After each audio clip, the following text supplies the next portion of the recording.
ಗ್ರಾಮಾಂತರ ಪ್ರದೇಶದ ರೈತರ ಬದುಕಿನಲ್ಲಿ ಆಗ್ತಾ ಇರೋಂಥ ಕೆಲವು ಘಟನೆಗಳನ್ನು ನಿಮ್ಮ ಮುಂದೆ ಹೇಳಲಿಕ್ಕೆ ಇಚ್ಛೆ ಪಡ್ತೇನೆ ಮಾನ್ಯ ಸಭಾಧ್ಯಕ್ಷರ. ಈಗ ನಬಾರ್ಡಿಂದ ಸೆಂಟ್ರಲ್ ಗೌರ್ಮೆಂಟ್ ಅಲ್ಲಿ ಕೊಡೋಂಥ ಕೆಲವು ಅನುದಾನಗಳು ಮತ್ತು ಸಹಾಯ ಹಸ್ತಗಳಲ್ಲಿ ಏನು ಸಾಲಗಳನ್ನು ಕೊಡುವಂಥ ಪರಿಸ್ಥಿತಿಯಲ್ಲಿ ಕಡಿಮೆ ಆಗಿರೋದ್ರಿಂದ ಇವತ್ತು ಪ್ರೈವೇಟ್ ಅವರಿಂದ ಸಾಲ ತೆಗೆದುಕೊಳ್ಳುವಂಥ ಸಂದರ್ಭ ಸೃಷ್ಟಿಯಾಗ್ಬಿಟ್ಟಿದೆ. ಒಂದೇ ಒಂದು ಊರಲ್ಲಿ ನಮ್ಮೂರೊಂದೊಂದು ಘಟನೆ ಹೇಳ್ತೀನಿ ಮಾನ್ಯ ಸಭಾಧ್ಯಕ್ಷ, ಜಾಸ್ತಿ ಟೈಮ್ ತಗೊಳಲ್ಲ. ಸುಗ್ನಳ್ಳಿ ಅಂತ ಒಂದು ಗ್ರಾಮ ಕುಣಿಗಲಲ್ಲಿ ಒಂದು ಹೆಣ್ಣು ಮಕ್ಕಳುಗಳು ಮೈಕ್ರೋ ಫೈನಾನ್ಸ್ ಬಗ್ಗೆನೆ ಹೆಣ್ಣು ಮಕ್ಕಳುಗಳು ಸಾಲ ತೆಗೆದುಕೋತೀವಿ ಅಂತ ಹೇಳಿ ಸುಮಾರು 300 ಮನೆಗಳಿದೆ ಮಾನ್ಯ ಸಭಾಧ್ಯಕ್ಷರೇ. ಆ ಊರುಗಳಲ್ಲಿ ಹಬ್ಬ ಹರಿದಿನ ವ್ಯವಸ್ಥೆಗೋಸ್ಕರ ಸುಮಾರು ಏನಿಲ್ಲ ಅಂದ್ರೆ 100 ಮನೆಗಳು ಕುಟುಂಬಗಳು ಸಾಲ ಮಾಡಿದ್ರು. ಅದು ಮೈಕ್ರೋ ಫೈನಾನ್ಸ್ ಅಂತ ಬಂದು ಪ್ರತಿ ಹಂತದಲ್ಲೂ 1 ವರ್ಷ 2 ವರ್ಷ 3 ವರ್ಷ ಆಯಿತು. ಸುಮಾರು 10 ಕೋಟಿಯಲ್ಲಿ ಆ ಊರಲ್ಲಿ ಸಾಲ ತೆಗೆದುಕೊಂಡಿರೋಂಥದ್ದು. ಕೊನೆಗೆ ಯಾವ ಗತಿ ಕೊಟ್ಟೋಯ್ತು ಅಂತಂದ್ರೆ ಆ ಕುಟುಂಬದವರೆಲ್ಲರೂ ಸಾಲನ ತೀರಿಸಲಿಕ್ಕಾಗ್ದಲೆ ಜಮೀನುಗಳು ಮಾರಾಟ ಮಾಡೋಂಥ ಸಂದರ್ಭ ಸೃಷ್ಟಿಯಾಗೋಯ್ತು ಮಾನ್ಯ ಸಭಾಧ್ಯಕ್ಷ. ನಮ್ಮ ಹತ್ರ ಎಲ್ಲ ಬಂದು ಈ ತರ ಎಲ್ಲ ಆಗಿದೆಯಲ್ಲ, ನಮ್ಗೆ ಏನಾರ ಬಿಡುಗಡೆ ಮಾಡಿಸ್ಕೊಡಿ ಅಂತ ಕೇಳಿದ್ರೆ ಅವರು ಕಾನೂನು ಚೌಕಟ್ಟು ಯಾವುದೇ ಕಾರಣಕ್ಕೂ ನಾವು ಪೊಲೀಸ್ ಕಂಪ್ಲೇಂಟ್ ಕೊಟ್ಟರು ಪೊಲೀಸರು ಕಂಪ್ಲೇಂಟ್ ತೊಗೊಳಕ್ ರೆಡಿ ಇಲ್ಲ. ಈ ರೀತಿ ಬಡ್ಡಿ ದರನ ಕಡಿಮೆ ಮಾಡಿ ಅಂತಂದ್ರೆ RBI ಇಂದ ಅವಕಾಶ ಇದೆ, ನಮ್ಗೆ ಇಷ್ಟು ಬಡ್ಡಿ ಹಾಕ್ಬೋದು ಅಂತ ಅವರೆಲ್ಲ ಗಟ್ಟಿಗೆ ಹೋರಾಟ ಮಾಡಿದ್ರು. ಕೊನೆಗೆ ಯಾವ ಗತಿಗೆ ಬಂತು ಅಂದ್ರೆ ನಾವು ಕೂತ್ಕೊಂಡು ಆ ಜಮೀನುಗಳು ಉಳಿಸ್ಲಿಕ್ಕೆ ಎಲ್ಲರೂ ಸೇರಿ ಆ ಊರಿನವರೆಲ್ಲ ಸೇರಿ ಆ ಹೆಣ್ಮಕ್ಳುಗಳು ಸಾಲ ತೀರಿಸಂತ ಒಂದು ಪ್ರಯತ್ನ ಮಾಡಿದ ಮಾನ್ಯ ಸಭಾಧ್ಯಕ್ಷ. ಬಡವರ ರಕ್ಷಣೆಗೆ ನೀವೇನಾರ ಕಾನೂನು ತರಲಿಲ್ಲ ಅಂತಂದ್ರೆ ಈ ತರ ಹಳ್ಳಿಗಳಲ್ಲಿ ತಿಳಿದಲೋ ವ್ಯವಸ್ಥೆಗಳಲ್ಲಿ ಬಹಳಷ್ಟು ಏನು ಅಲ್ಲ ಕೃಷ್ಣಣ್ಣ, ನಮ್ದು ನಿಮ್ದು ಎಲ್ಲ ಒಂದೇ ಪರಿಸ್ಥಿತಿ. ಇವತ್ತು ಹಳ್ಳಿಗಳಲ್ಲಿ ರೈತರುಗಳಿಗೆ ತಿಳುವಳಿಕೆ ಇಲ್ದಲೆ ಸಾಲ ಮಾಡ್ಬಿಡ್ತಾರೆ. ಹೆಣ್ಣು ಮಕ್ಕಳು ಇವತ್ತೇನೋ ಸದ್ಯದಲ್ಲಿ ಕಷ್ಟ ತೀರ್ಲಿ, ಹಸುಗಳು ಮತ್ತು ಕುರಿಗಳನ್ನು ಕೊಂಡ್ಕೊಳ್ಳಿಕ್ಕೆ ಏನೋ ನಾವು ಉತ್ಪತ್ತಿ ಮಾಡ್ಬೋದು ಅಂತ ಹೇಳಿ ಸಾಲ ಮಾಡಿಬಿಡ್ತಾರೆ. ಅವರು ಅದ್ರದ್ದು ವ್ಯತಿರಿಕ್ತವಾದಂಥ ಪರಿಸ್ಥಿತಿನ ತಿಳ್ಕೊಳ್ಳೋಕ್ಕೆ 3-4 ವರ್ಷದಲ್ಲಿ ಅವ್ರ ಸಾಲದಲ್ಲಿ ಮುಳುಗೋಗ್ತಾರೆ. ಆ ಕಾರಣಕ್ಕೋಸ್ಕರ ಇವತ್ತೇನು ಈ ಬಿಲ್ ತಂದಿದ್ದಾರೆ ಈ ವಿಚಾರದಲ್ಲಿ ಸಹಮತ ವ್ಯಕ್ತಪಡಿಸಿಕೊಂಡು ಮುಂದಿನ ದಿನಗಳಲ್ಲಿ ಸಣ್ಣ ಪುಟ್ಟ ಏನಾರ ಲ್ಯಾಕಿನೆಸ್ ಇದ್ರೆ ಕರೆಕ್ಷನ್ ಮಾಡ್ಕೊಳ್ಳೋ ಸಂದರ್ಭಕ್ಕೆ ನಾವೆಲ್ಲ ತಯಾರಾಗಿ ನಾವೆಲ್ಲ ಸಹಕಾರ ಕೊಡಬೇಕು ಅಂತ ಸದಸ್ಯರಾಗಿ ಹೇಳಲಿಕ್ಕೆ ಧನ್ಯವಾದಗಳು. ಅಧ್ಯಕ್ಷ ಹಲೋ ಅಧ್ಯಕ್ಷ, ಆಮೇಲೆ ನಿಮಗೂ ಕೊಡ್ತಾರೆ ಸ್ವಾಮಿ, ನಾವು ಇಲ್ಲಿದ್ದೀವಿ ನೋಡ್ರಿ, ನಮಗೂ ಅವಕಾಶ ಕೊಡ್ತೀವಿ, ನಿಮಗೂ ಒಂದ್ ನಿಮಿಷ ಮಾತಾಡಕ್ಕೆ. ನಾವು ಒಂದ್ ನಿಮಿಷ ಅಧ್ಯಕ್ಷ, ಸ್ವಾಗತ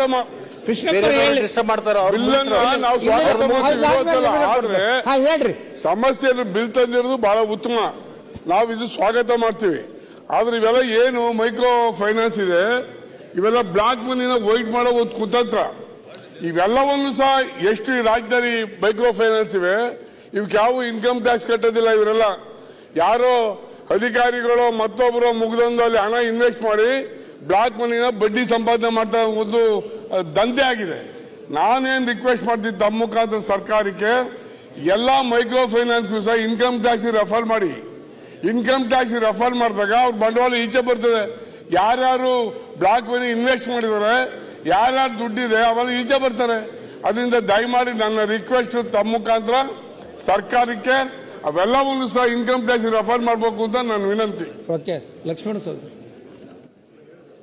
ಈ ಕಡೆ ಮಾತಾಡಿ. ಮಾನ್ಯ ಅಧ್ಯಕ್ಷರೇ, ಕಾನೂನು ಸಚಿವರು ಈ ಒಂದು ರಾಜ್ಯದಲ್ಲಿ ನಡೆದಿರ್ತಕ್ಕಂಥ ಘಟನೆಗಳ ಬಗ್ಗೆ ಒಂದು ನಿಯಂತ್ರಣ ಆಗಬೇಕು, ಅವರಿಗೆ ಒಂದು ಹೆಡೆಮುರಿ ಕಟ್ಟುವಂಥ ಒಂದು ಪ್ರಯತ್ನ ಆಗಬೇಕು ಅಂತಕ್ಕಂಥ ವಿಚಾರವನ್ನು ಇಟ್ಕೊಂಡು ಕಾನೂನನ್ನು ತಂದಿದ್ದಾರೆ. ಇದನ್ನು ನಾನು ಸಂಪೂರ್ಣವಾಗಿ ಬೆಂಬಲಿಸ್ತೀನಿ. ಆದರೆ ಇದರ ಜೊತೆಗೆ ಈ ಫೈನಾನ್ಸ್ ಕಂಪನಿಗಳು, ಮನಿ ಲ್ಯಾಂಡರ್ಸ್, ಅದರ ಜೊತೆಗೆ ಈ ತಾಲೂಕಾ ಮಟ್ಟದಲ್ಲಿ ಗ್ರಾಮೀಣ ಮಟ್ಟದಲ್ಲಿ ಈ ಬಂಗಾರ ವ್ಯಾಪಾರ ಮಾಡ್ತಕ್ಕಂಥ ವ್ಯಾಪಾರಸ್ಥರಿದ್ದಾರೆ. ಗಿರ್ವಿ ಇಟ್ಕೊಳ್ತಕ್ಕಂಥದ್ದು ಒಂದು ಉದ್ಯೋಗವನ್ನು ಮಾಡ್ತಾ ಇದ್ದಾರೆ. ಬಂಗಾರ ಮಾರಾಟದ ಮಾಡೋದ್ರ ಜೊತೆಗೆ ಗಿರ್ವಿ ಇಟ್ಕೊಳ್ತಕ್ಕಂಥ ವ್ಯಾಪಾರ ಮಾಡ್ತಾ ಇದ್ದಾರೆ. ಒಂದು ಮನಿ ಲ್ಯಾಂಡಿಂಗ್ ಲೈಸೆನ್ಸ್ ತೆಗೆಸಿರ್ತಾರೆ. ಆ ಮನಿ ಲ್ಯಾಂಡಿಂಗ್ ಲೈಸೆನ್ಸ್ ತಗೊಂಡೇ ಅವರು ಬಡ್ಡಿ ವ್ಯವಹಾರ ಮಾಡ್ತಿರ್ತಾರೆ. ಅವರಿಗೆ ಬಡ್ಡಿ ರೇಟ್ ನಿಯಂತ್ರಣ ಇಲ್ಲ. ಈಗಾಗಲೇ ಅದಕ್ಕೆ ಬಡ್ಡಿ ನಿಯಂತ್ರಣ ಮಾಡ್ತಕ್ಕಂಥದ್ದು ಈಗಾಗಲೇ ಹಿಂದಿನ ಸಹಕಾರಿ ಸಚಿವರು ಒಂದು ಕಾನೂನನ್ನು ತಂದಾಗ ಈಗಾಗಲೇ ಹೈಕೋರ್ಟ್ದಲ್ಲಿ ತಡೆ ಆಜ್ಞೆ ಆಗಿದೆ.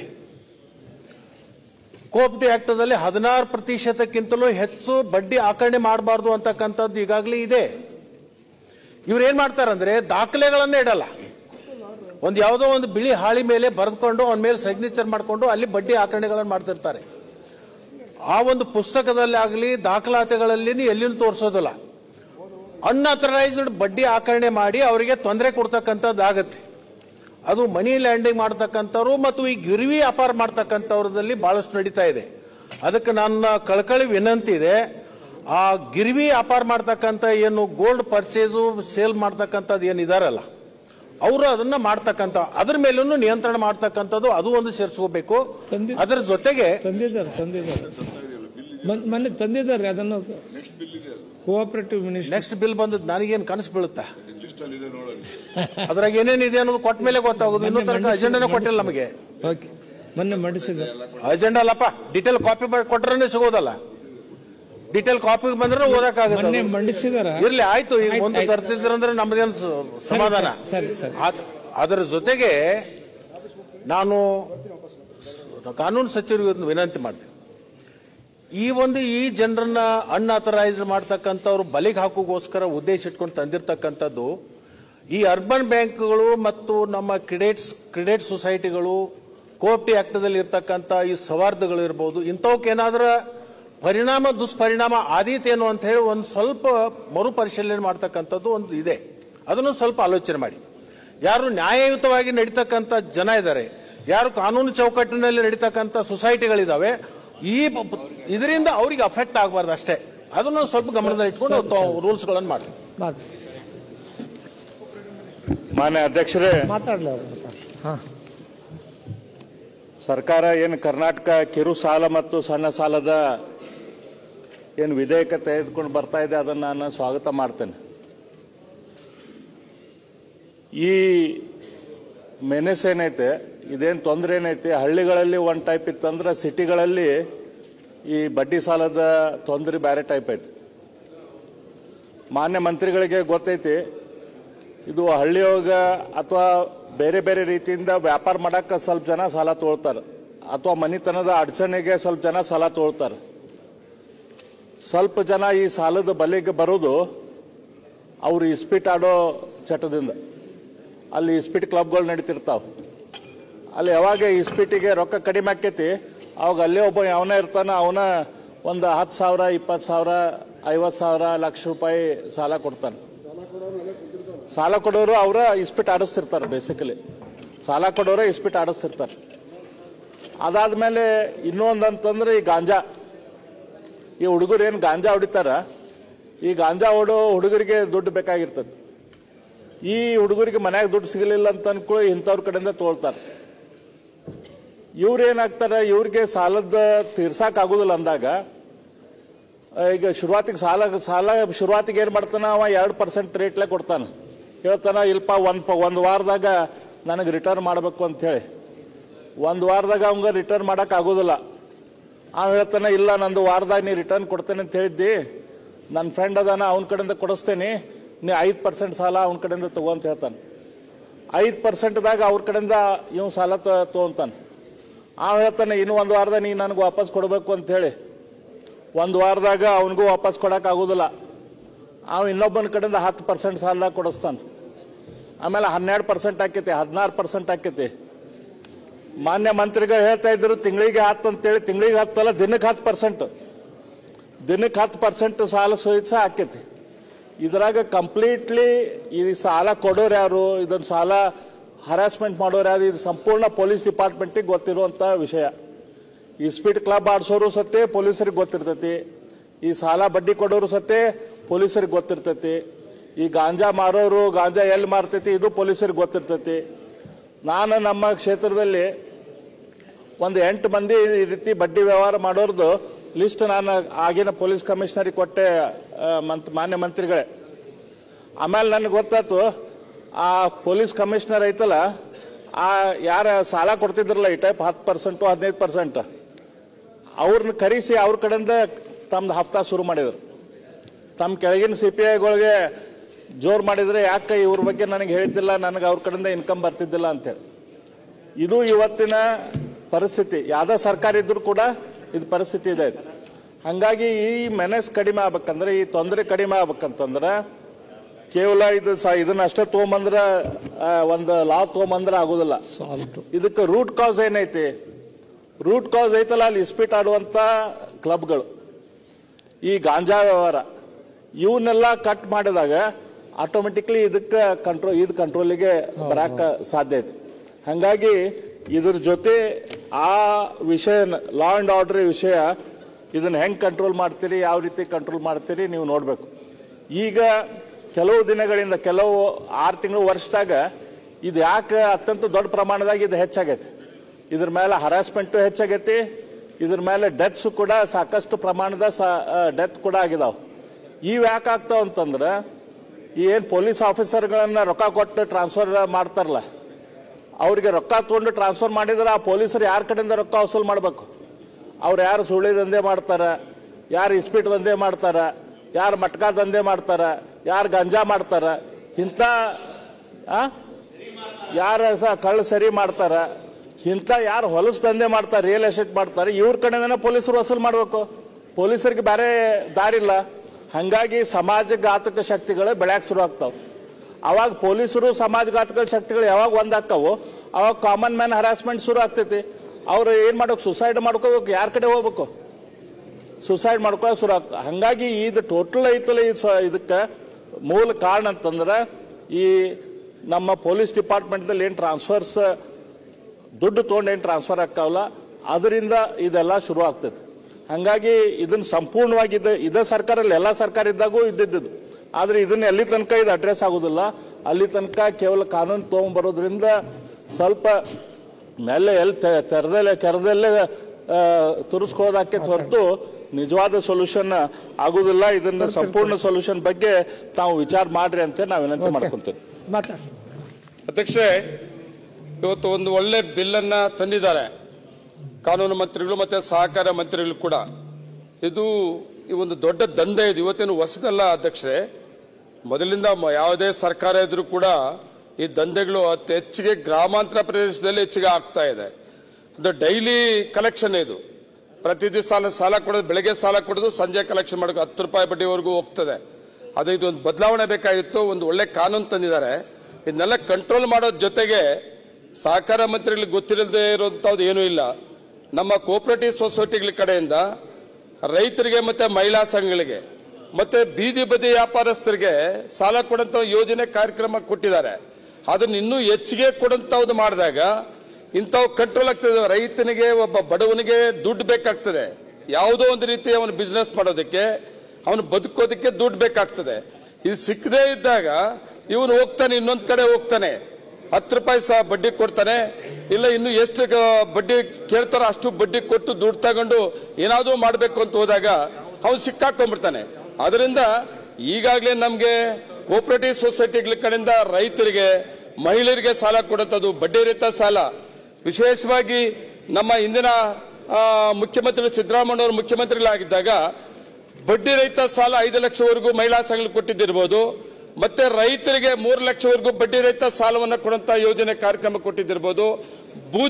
ಬೀದಿ ಬದಿ ವ್ಯಾಪಾರಸ್ಥರಿಗೆ ಸಾಲ ಕೊಡುವಂತದ್ದು, ಇಂಥ ಯೋಜನೆಗಳನ್ನ ತಂದಿದ್ರಲ್ಲ, ಅದನ್ನ ಈ ಬಿಲ್ ಜೊತೆಯಲ್ಲಿ ನಮ್ಮ ಕೋಆಪರೇಟಿವ್ ಸೊಸೈಟಿಗಳಿಂದ ಅತಿ ಹೆಚ್ಚಿಗೆ ಬೇಕಾದಂತವರಿಗೆ ಸಾಲಗಳನ್ನ ಕೊಡುವಂತದ್ದು ಸೊಸೈಟಿಯಿಂದ ಕೊಟ್ಟಾಗ ಇದು ಅನುಕೂಲ ಆಗ್ತದೆ. ಒಂದು ಕಡೆ ಇದು ಈ ರೀತಿ ಇದರಲ್ಲಿ ಅನುಕೂಲ ಆದ್ರೆ ಬೇರೆ ರೀತಿಯಲ್ಲಿ ಬದುಕೊಳ್ಳೋದಕ್ಕೆ ಅವನಿಗೆ ನಮ್ಮ ಕೋಆಪರೇಟಿವ್ ಸೊಸೈಟಿಗಳಿಂದ ಹೆಚ್ಚಿಗೆ ಈ ಜನಕ್ಕೆ, ರೈತರಿಗೆಲ್ಲ ಸಹಕಾರ ಕೊಡುವಂತ ಒಂದು ಕಾನೂನಲ್ಲಿ ಅವಕಾಶ ಮಾಡಿಕೊಟ್ರೆ ಸಹಕಾರ ಮಂತ್ರಿಗಳು ಮತ್ತೆ ಕಾನೂನು ಮಂತ್ರಿಗಳು ಬಿಲ್ ಮಂಡನೆ ಮಾಡಿರೋದಕ್ಕೆ ತುಂಬಾ ಸ್ವಾಗತ ಬಯಸ್ತಾ ಇದ್ವಿ.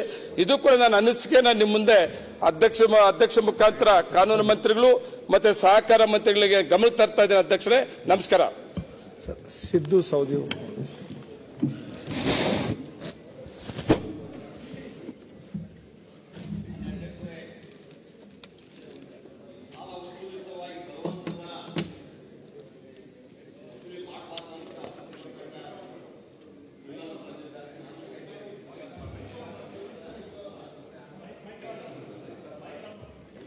ಮನೆ ಅಧ್ಯಕ್ಷ, ನಮ್ಮ ಕ್ಷೇತ್ರದೊಳಗ ಒಂದು ವಿಚಿತ್ರ ಸಾಲ ಕೊಡುವಂತ ಪದ್ಧತಿ, ಒಂದು 100 ಹೆಣ್ಮಕ್ಳು ಬಂದಿದ್ರು. ಈ ಮೈಕ್ ಹೇಳ್ತಂತ ತಡೀಲಿಲ್ಲ, ಮಾತಾಡಲಿಕ್ಕೆ ಅವಕಾಶ ಕೊಡಿ. ಮಾತಾಡೋ ಕೂಡ ಆಗಿಲ್ಲ. ಆಯ್ತು, ಇಲ್ಲಿ ನೋಡಿ ಮಾತಾಡಿ. ನೀವು ಅದನ್ನ ವಿಚಿತ್ರ ಹೇಳ್ತಾನೆ. ಸಿದ್ದು ಸಹೋದರಿ ಕಡೆ ಮಾತಾಡಿ. ಹೇಗಂದ್ರ ಒಬ್ಬನ್ನ ಹಿಡ್ಕೊಂಡ್ ಬರ್ತಾರ ಈ ಮೈಕ್ರೋ ಫೈನಾನ್ಸ್ದವ್ರು. ಅವನಿಗೆ ಹೇಳ್ತಾರ, ನಿಮ್ಮ ನೆರೆವರಿ ಯಾರ್ಯಾರದಾರ ಅವ್ರಿಗೆ ನೀ ಸಾಲ ಕೊಡ್ಸ್, ಆ ದುಡ್ಡು ನಿನಗೆ ಕೊಡ್ತಾನೆ, ಅವ್ರ ಮನವೊಲಿಸ, ನೀನು ಹೆಚ್ಚಿನ ಬಡ್ಡಿ ಕೊಡ್ತಾನ ಅಧ್ಯಕ್ಷನ್. ಹೀಗಾಗಿ ನಮ್ಮಲ್ಲಿ ಅಸಂಗಿ ಗ್ರಾಮದೊಳಗೆ ಈ ಘಟನೆ ಆಗ್ಯದ. ಅವ್ರಿಗೇನು ಒಂದು 100 ಮಂದಿ ಕಡೆ ಅವ್ರ ಮನೆಗೆ ಹೋಗಿ ಕೈಕಾಲು ಬಿದ್ದು, ನನಗೆ ಅಡಚಣೆ ಐತಿ, ಮೈಕ್ರೋ ಫೈನಾನ್ಸ್ ಅವರು ಸಾಲ ಕೊಡ್ತಾರೋ, ನಾ ಮೊದಲು ಆಲ್ರೆಡಿ ತಗೊಂಡನಿ, ನನಗೆ ಕೊಡಂಗಿಲ್ಲ, ನಿಮಗೆ ಕೊಡ್ತಾರ, ತಗೊಳ್ರಿ, ನಾ ಬಳಸ್ಕೊಂಡು ನಿಮ್ಗೆ ತಿಂಗಳದೊಳಗೆ ಇಷ್ಟು ಹಾಕಿ ಕೊಡ್ತಾನೆ ಅಧ್ಯಕ್ಷದಿಂದ ಅವ್ರನ್ನ ಮನವೊಲಿಸಿ ಕರ್ಕೊಂಡ್ ಬರ್ತಾರ. ಅವ್ರಿಗೆ ಇವರು ಫೈನಾನ್ಸ್ ಮಾಡ್ತಾರ, ಆ ದುಡ್ಡನ್ನ ನಾವು ತಗೊಂಡು ಹೋಗ್ಬಿಡ್ತಾನ. ಇಂಥವುದೇ ಒಂದು 10-20 ಲಕ್ಷ ತಗೊಂಡ್ಕಿಂದ ಊರು ಬಿಟ್ಟು ಗಂಡ ಹೆಂಡತಿ ಹೋಗಿಬಿಟ್ರು. ಅವ್ರೇನ್ ಸಾಲ ಕೊಟ್ಟಿರ್ತಾರ ಮೈಕ್ರೋ ಫೈನಾನ್ಸ್ದವರು, ಅವ್ರಿಗೆ ಹೋಗಿ ಅವಾಚ್ಯ ಶಬ್ದಗಳನ್ನ ಮನೆ ಮುಂದೆ ಬೈತಾರ, ಮತ್ತು ಅಲ್ಲಿ ಧಮಕಿ ಹಾಕ್ತಾರ, ಹೊಡಿತಾರ, ಈ ತರ ಮಾಡ್ತಾರ. ಇದನ್ನೆಲ್ಲ ಒಂದು 100 ಹೆಣ್ಮಕ್ಳು ಬಂದು ನನ್ನ ಹತ್ತಕ್ಕೆ ಬಂದ ಬಳಕ ನಾನು ಪೊಲೀಸ್ ಸ್ಟೇಷನ್ ಕಳಿಸಿದೀನಿ. ಅಲ್ಲಿಯೂ ಸಹಿತ ಇದ್ರ ಮ್ಯಾಗ ಒಂದು ಕ್ರಮ ಆಗಲಿಲ್ಲ. ಇದರಿಂದ ಆತ್ಮಹತ್ಯೆ ಮಾಡಿ ನಾವು ಸಾಯ್ತೀವ್ರಿ, ಆಕ್ಚುಯಲ್ ಸಾಯ್ತೀವಿ ಅಂತ ಹೇಳಿದ್ರು ನನ್ನ ಮುಂದವ್ರು. ನಮಗೆ ಅದೊಂದೇ ದಾರಿ ಉಳಿದ, ನಾವು ಬಡವರೋದೀವಿ, ನಮ್ಮನ್ನ ಮೋಸ ಮಾಡಿ ಸಾಲ ತಗೊಂಡು ಹೋಗ್ಯಾರ ಅವರು. ಅಂತವನಿಗೆ ಇವರು ಸಾಲ, ಅವನ್ನ ನಮ್ಮ ಮನೆಗೆ ಕಳಿಸಿ ಸಾಲ ಅವನ ಹೆಸರಲ್ಲಿ ಕೊಡಿಸುವಂತ ವ್ಯವಸ್ಥೆ ಮಾಡ್ತಾರ ಅನ್ನುವಂಥದ್ದನ್ನ ಅವು ಹೆಣ್ಮಕ್ಳು ಹೇಳಿದ್ರು. ಬಡ ಹೆಣ್ಮಕ್ಳು, ಕೂಲಿ ಮಾಡುವ ಹೆಣ್ಮಕ್ಳು, ಅಂತವ್ರ ಕಡೆಯಿಂದ 100 ಹೆಣ್ಮಕ್ಳಿಗಿಂದ ಸಾಲ ಪಡ್ಕೊಂಡು 20-30 ಲಕ್ಷ ರೂಪಾಯಿ ತಗೊಂಡು ಓಡಿಸ್ಕೊಳಿಸುವಂತ ಕೆಲಸ ಈ ಮೈಕ್ರೋ ಫೈನಾನ್ಸ್ದವರ ಚಿತಾವಣೆಯಿಂದ ಆಗ್ತದ. ಅದಕ್ಕಾಗಿ ಅದನ್ನು ಸಾಧ್ಯ ಇದ್ರ ನೇರವಾಗಿ ಅವ್ರಿಗೆ ಸಾಲ ಕೊಡ್ಲಿ, ಅವ್ರ ಕಡೆಯಿಂದ ವಸೂಲು ಮಾಡ್ಲಿ, ಅವ್ರ ಕಾನೂನು ಪ್ರಕಾರ ರಿಸರ್ವ್ ಬ್ಯಾಂಕಿಂದ ಅವ್ರಿಗೆ ಪರ್ಮಿಷನ್ ಇದ್ರ. ಆದ್ರೆ ಇನ್ನೊಬ್ಬರ ಹೆಸರಲ್ಲಿ ಸಾಲ ಹಾಕಿ ಅವ್ ಮುಳುಗಿಸೋ ಅವ್ರಿಗೆ ಸಾಲ ಕೊಟ್ಟು ಆ ದುಡ್ಡು ಕೊಡಿಸಿ ಅವರಿಗೆ ವಸೂಲಿ ಮಾಡುವಂತ ದಂಧ ನಮ್ಮ ಕ್ಷೇತ್ರದಲ್ಲಿ ನಡೀತಾ ಇದೆ. ಅದನ್ನು ನಿಲ್ಲಿಸುವಂತದ್ದನ್ನು ಸಹಿತ ಸಾಧ್ಯ ಇದ್ರೆ ತಿದ್ದುಪಡಿ ಮಾಡಬೇಕನ್ನುವಂಥದ್ದು ಈ ಬಿಲ್ನೊಳಗೆ ಅನ್ನುವಂಥ ವಿನಂತಿಯನ್ನ ನಾನು ಮಾಡ್ತೀನಿ. ಧನ್ಯವಾದ.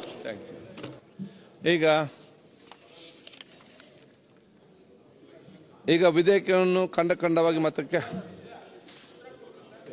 ಮನೆ ಸಭಾಧ್ಯಕ್ಷರೇ, ಮಾನ್ಯ ವಿರೋಧ ಪಕ್ಷದ ನಾಯಕರು, ಮಾನ್ಯ ಉಪನಾಯಕರು, ಸೌದಿಯವರು, ಮಾನ್ಯ ಡಾಕ್ಟರ್ ರಂಗನಾಥ್ ಅವರು, ನಂಜೇಗೌಡರು ಸಾಕಷ್ಟು ಉತ್ತಮ ಸಲಹೆಗಳನ್ನು ಕೊಟ್ಟಿದ್ದಾರೆ. ಸೌದಿಯವರು ಮಾತನಾಡಿ ಈ ಸಹಕಾರ ಕ್ಷೇತ್ರದ ರಕ್ಷಣೆನೂ ಆಗಬೇಕು, ಸಾಲ ವಸೂಲಿಗೆ ತೊಂದರೆ ಆಗಬಾರ್ದು, ಹಾಗೂ ಯಾವ ಕಾರಣಕ್ಕೂ ನಾವು ಸಾಲಗಾರರ ರಕ್ಷಣೆಯಲ್ಲಿ ವಿಫಲರಾಗಬಾರ್ದು ಅನ್ನುವಂಥದ್ದನ್ನು ಹೇಳಿದ್ದಾರೆ. ನಾನು ತಮ್ಮ ಗಮನಕ್ಕೆ ತರ್ತೀನಿ. ಯಾಕಂದರೆ ಮಾನ್ಯ ಬೆಲ್ಲದವರು ಒಂದು ಬ್ಲ್ಯಾಂಕೆಟ್ ಅಲಿಗೇಷನ್ ಮಾಡಿದರು, ಎಲ್ಲ ಪೊಲೀಸರ ಮೇಲೆ ಹಾಕಿಬಿಟ್ರು. ಅವರು ನಮ್ಮ ರಾಜ್ಯದೊಳಗೆ ಏನು ಇವತ್ತು ಈ ಹೊಸ ಕಾನೂನು ತೊಗೊಂಬಂದ್ಬಿಟ್ವಿ ಅಂತ ಅಲ್ಲ. ಇದು banning of unregulated deposit schemes act 2019, BUDS act, Karnataka protection of interest of depositors financial establishment act, Karnataka prohibition of charging exorbitant interest rates, Karnataka Pawn Brokers Act, Money Lenders Act, ಇವೆಲ್ಲ ಇದ್ದು, ಇವು ಇದ್ದಿದ್ದಿಲ್ಲ ಅಂತಲ್ಲ, ಇವೆಲ್ಲ ಇದ್ದು. ಆದರೆ ಮಾನ್ಯ ಅಧ್ಯಕ್ಷರೇ, ಪೊಲೀಸರು ಮಾಡಬೇಕಾಗಿತ್ತು. ಪೊಲೀಸರು ಮಾಡುವಾಗ ನಾವು ಅವ್ರಿಗೆ ಸೂಕ್ತವಾಗಿರ್ತಕ್ಕಂಥ ಕಾನೂನನ್ನು ಮಾಡಿಕೊಡ್ಬೇಕಾಗ್ತದೆ. ನಾವು ಇವೆಲ್ಲ ಕಾನೂನುಗಳಲ್ಲಿ 1,000 ರೂಪಾಯಿ ದಂಡ, 10,000 ರೂಪಾಯಿವರೆಗೆ ದಂಡ, 1 ದಿವಸದಿಂದ 6 ತಿಂಗಳವರೆಗೆ ಶಿಕ್ಷೆ, ತಾವೆಲ್ಲ ಸುಪ್ರೀಂ ಕೋರ್ಟು ಹೈಕೋರ್ಟಿನ ಜಜ್ಮೆಂಟ್ ನೋಡ್ತಾ ಇದ್ದೀರಿ ನೀವು. ಇವೆಲ್ಲ ಪ್ರೊವಿಷನ್ಸ್ ಕೆಳಗೆ ಏನು ಕಟ್ಲೆ ಹಾಕ್ತಾರಲ್ಲ, ಆ ಎಲ್ಲ ಕಟ್ಲೆಗಳಿಗೂ ಪೊಲೀಸ್ ಸ್ಟೇಷನ್ನಾಗ ಜಾಮೀನು ಕೊಟ್ಟು ಹೊರಗೆ ಬಂದ್ಬಿಡ್ಬೋದು.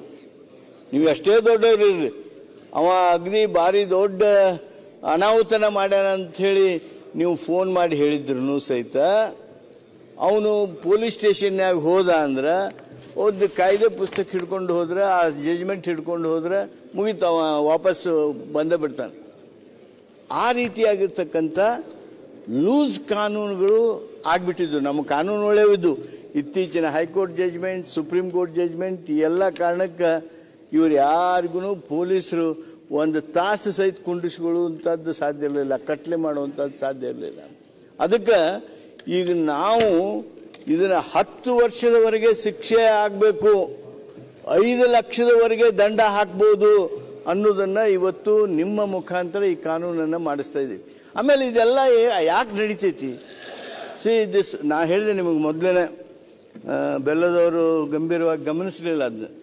ನಮ್ಮ ರಾಜ್ಯದೊಳಗೆ, ಸಣ್ಣ ರಾಜ್ಯದೊಳಗನ 40,000 ಕೋಟಿ ರೂಪಾಯಿಯಷ್ಟು ಈ ಹಣ ವಹಿವಾಟು ನಡೀತೈತಿ. 40,000 crores. ಆಮೇಲೆ what is this money? From where this has come? This is not come from government grants or by any banking institution loans. Black market, black money. ಈ ಬ್ಲ್ಯಾಕ್ ಮನಿನ ನಾವಿಷ್ಟು ಗಳಿಸೋದಕ್ಕೆ ನೋಡಿ, ಅದು 50% ಗಳಿಕೆ ಮಾಡ್ತೈತೆ. ಅದು ಯಾವ ಬಿಸ್ನೆಸ್ನೊಳಗೂ 15-20 ಅಂತೂ ಯಾವುದೂ ಆನೆಸ್ಟ್ ಬಿಸ್ನೆಸ್ನೊಳಗೆ ಪ್ರಾಫಿಟ್ ಆಗೋದಿಲ್ಲ. ಆದ್ರೆ here when A man invest with his black money, he gets at least average 40-50% of profit. This is what is the society now. ಆದ್ರಿಂದ ನಾವು ಈ ಕಾನೂನಿನ ಮುಖಾಂತರ ಬಹಳ ಸ್ಪಷ್ಟವಾಗಿರ್ತಕ್ಕಂಥ ಶಿಕ್ಷೆಯನ್ನು ಹೆಚ್ಚು ಮಾಡೋದಕ್ಕೆ ಅವಕಾಶ ಮಾಡಿಕೊಟ್ಟಿದ್ದೀವಿ. ಅದರ ಜೊತೆಗೆ ಪೊಲೀಸರಿಗೆ ಅವಾಗ ಅನಿವಾರ್ಯತೆ ಬಂದ್ಬಿಡ್ತೈತಿ. Even if he wants, he can't leave him. ಅವನಿಗೆ ಬಿಡಬೇಕಂತ ಮನಸ್ಸಿದ್ರೂ ಸಹಿತ ಬಿಡೋದಕ್ಕೆ ಸಾಧ್ಯ ಆಗೋದಿಲ್ಲ. ಯಾಕಂದರೆ ಕಾನೂನು ಆ ಅಧಿಕಾರಿಗಳನ್ನು ಸಹಿತ ಕೈ ಕಟ್ತದೆ. ಆಮೇಲೆ ತಾವು ಹೇಳಿದ್ರಿ ಎಲ್ಲಾಗ್ಯಾವು ಏನಾಗ್ಯಾವು ಅಂತೇಳಿ ಅಶೋಕ್ ಅವರು ಹೇಳಿದ್ರು. Yes, there are instances where police have become very active. ನಮ್ಮ ಗದಗನಾಗ 13 ಕಡೆ ರೇಡ್ ಆಗ್ಯಾವ. ಆಮೇಲೆ ತಾವು ಸೂಕ್ಷ್ಮವಾಗಿ ನೋಡ್ಬೋದು, ಇವ್ರು ಯಾರು ಫೈನಾನ್ಸರ್ಸ್ ಇದ್ರಲ್ಲ, ಫೈನಾನ್ಸಿಂಗ್ ಆಫೀಸಸ್ ಅಂತೇನು ಮಾಡ್ಕೊಂಡಿದ್ರಲ್ಲ, ಅವರು ಇದ್ರಿಗಿದ್ದಂಥ ಕಾರು, ಸೈಕಲ್ ಮೋಟ್ರು ಅವೆಲ್ಲ ಇದ್ವಲ್ಲ, ಅವೆಲ್ಲ ಯಾವುವು ಒಂದು ಅವರ ಆಫೀಸ್ ಇದ್ರಿಗೆ, ಮನಿ ಇದ್ರಿಗೆ ಇಲ್ಲ. ಇವತ್ತು ಅವನ್ನೆಲ್ಲ ಓದೋದು ಅವ್ರವ್ರ ಸಾಲಗಾರರ ಮನೆಯಾಗ ಬಿಟ್ಟು ಬರಾಕತ್ತಾರೆ. This is what is the impact of this ordinance. ಆದ್ದರಿಂದ ನನಗೆ ಭಾಳ ಸಂತೋಷ ಆಯಿತು. ತಾವೆಲ್ಲರೂ ಇಷ್ಟು ಆತ್ಮೀಯತೆಯಿಂದ ಸ್ವಾಗತ ಮಾಡಿದ್ದೀರಿ. ನಮ್ಮ ಸೈಡ್ನಿಂದನೂ ಸಾಕಷ್ಟು ಸಲಹೆಗಳನ್ನು ಕೊಟ್ಟಿದ್ದಾರೆ. ಸೌದಿಯವರು ಕೆಲವು ಮಾತುಗಳನ್ನು ಹೇಳಿದರು. ಅಂದರೆ ಬೇರೆದವ್ರ ಹೆಸರಲ್ಲೇ ಸಾಲ ಕೊಟ್ಟು ಅವನ್ನ ಹೆಂಗೆ ಮಣಸಾಕತ್ಯಾರ ಅಂಥೇಳಿ, ಅದು ಇದರೊಳಗೆ ಬರ್ತತಿ ಅಂತೇಳಿ ತಿಳ್ಕೊಂಡೆ ನಾನು. ಅದು ಅಲ್ಲದೆ ಇನ್ನೂ ಅಂಥವು ಬರಬೇಕು ಅಂತಿದ್ರೆ ಜನರ ರಕ್ಷಣೆ ಮಾಡೋದ್ರ ಸಲುವಾಗಿ ಏನೇನು ಹೆಜ್ಜೆಗಳನ್ನು ಇಡಬೇಕು. ಈ ಬ್ಲ್ಯಾಕ್ ಮನಿಯಿಂದ ಶ್ರೀಮಂತರಾಗೋರು, ಇದೆಲ್ಲ ಏನ್ರಿ ಇದು? ಬರೇ ಶ್ರೀಮಂತರಾಗೋದಿಲ್ಲ. ನೀವೆಲ್ಲರೂ ತಪ್ಪು ತಿಳ್ಕೊಂಡಿವಿ, ನಾವೆಲ್ಲರೂ ತಪ್ಪು ತಿಳ್ಕೊಂಡಿವಿ. ಈ ಏನು ಮನಿ ಲೆಂಡರ್ಸ್ ಅದಾರಲ್ಲ, 50% 60% ಬಡ್ಡಿ ತಗೊಳ್ಳೋರು, ಇವರೆಲ್ಲರೂ ನಿಮ್ಗೆ ಅರ್ಜಿದಾರರ. ನೀವೊಂದು MLA ಟಿಕೆಟ್ಗೆ ಅರ್ಜಿ ಹಾಕಿದ್ರೆ ಅಂದ್ರೆ ಅವ್ರದ್ದು ಒಂದು ಇರೋದ. ಅಂದ್ರೆ black money, big profit, then political power. ಸಮಾಜದ ಸ್ವಾಸ್ಥ್ಯವನ್ನು ಹಾಳ್ಗೆಡುತ್ತಕ್ಕಂಥ ವ್ಯವಸ್ಥೆ ಇವತ್ತು ನಿರ್ಮಾಣ ಆಗಿದೆ.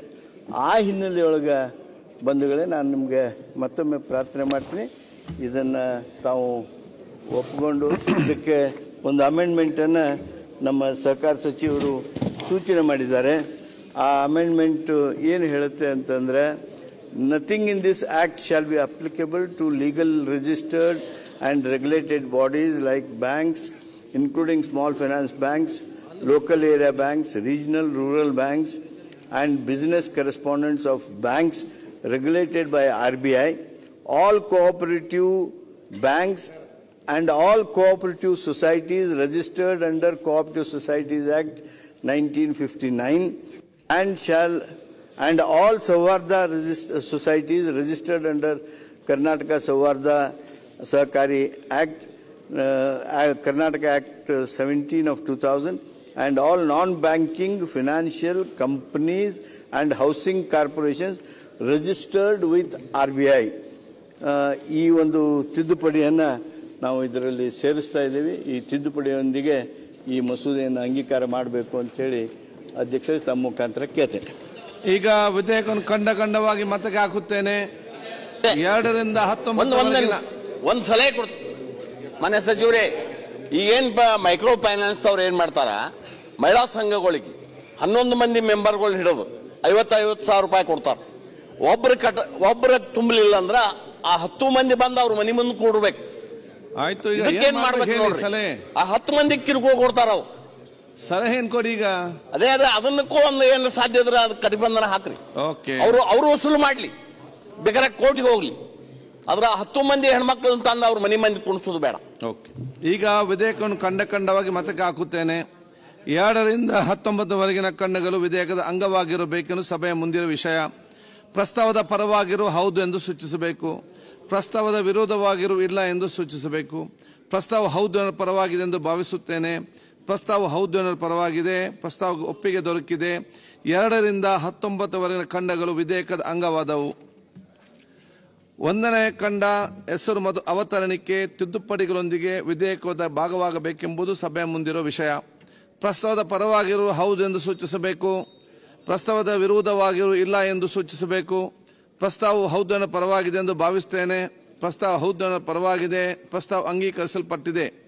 1ನೇ ಖಂಡ ಹೆಸರು ಮತ್ತು ಅವತರಣಿಕೆ ತಿದ್ದುಪಡಿಗಳೊಂದಿಗೆ ವಿಧೇಯಕದ ಅಂಗವಾಗಿದೆ. ಮಾನ್ಯ ಮುಖ್ಯಮಂತ್ರಿ ಪ್ರಸ್ತಾವ ಮಂಡಿಸಿ. ವಿಧೇಯಕವನ್ನು ಅಂಗೀಕಾರ ಮಾಡಬೇಕು ಅಂತ ಹೇಳಿ ತಮ್ಮ ಮೂಲಕ ಸದನಕ್ಕೆ ವಿನಂತಿ ಮಾಡ್ತೇನೆ. ಪ್ರಸ್ತಾವನೆ ಮಂಡಿಸಲಾಗಿದೆ. ಅದನ್ನೀಗ ಸಭೆ ಮತಕ್ಕೆ ಹಾಕುತ್ತೇನೆ. 2020ನೇ ಸಾಲಿನ ಕರ್ನಾಟಕ ಕಿರು ಮೈಕ್ರೋ ಸಾಲ ಮತ್ತು ಸಣ್ಣ ಸಾಲ ಬಲವಂತದ ಕ್ರಮಗಳ ಪ್ರತಿಬಂಧಕ ವಿಧೇಯಕವನ್ನು ತಿದ್ದುಪಡಿಗಳೊಂದಿಗೆ ಈ ಸಭೆ ಅಂಗೀಕರಿಸಬೇಕು. ಪ್ರಸ್ತಾವದ ಪರವಾಗಿರು ಹೌದು ಎಂದು ಸೂಚಿಸಬೇಕು. ಪ್ರಸ್ತಾವದ ವಿರೋಧವಾಗಿರು ಇಲ್ಲ ಎಂದು ಸೂಚಿಸಬೇಕು. ಪ್ರಸ್ತಾವ ಹೌದು ಪರವಾಗಿದೆ ಎಂದು ಭಾವಿಸುತ್ತೇನೆ. ಪ್ರಸ್ತಾವ ಹೌದು ಪರವಾಗಿದೆ. ಪ್ರಸ್ತಾವ ಅಂಗೀಕರಿಸಲ್ಪಟ್ಟಿದೆ ಮತ್ತು ವಿಧೇಯಕ ಅನುಮೋದನೆ ದೊರಕಿದೆ. ಯಾಕೆ ಸದಸ್ಯರೆಲ್ಲ ಹೌದು ಹೇಳುವುದಿಲ್ಲ? ಇಲ್ಲ ಇಲ್ಲದಿದ್ರೆ ಎಷ್ಟು ಬೊಬ್ಬೆ, ಅಲ್ಲಿಂದ ಎಷ್ಟು ಬೊಬ್ಬೆ, ಇಲ್ಲಿಂದ ಎಷ್ಟು ಬಿಲ್ ಬಗ್ಗೆ ಒಬ್ಬರು ಬಾಯ ಬರುವುದಿಲ್ಲಲ್ಲ.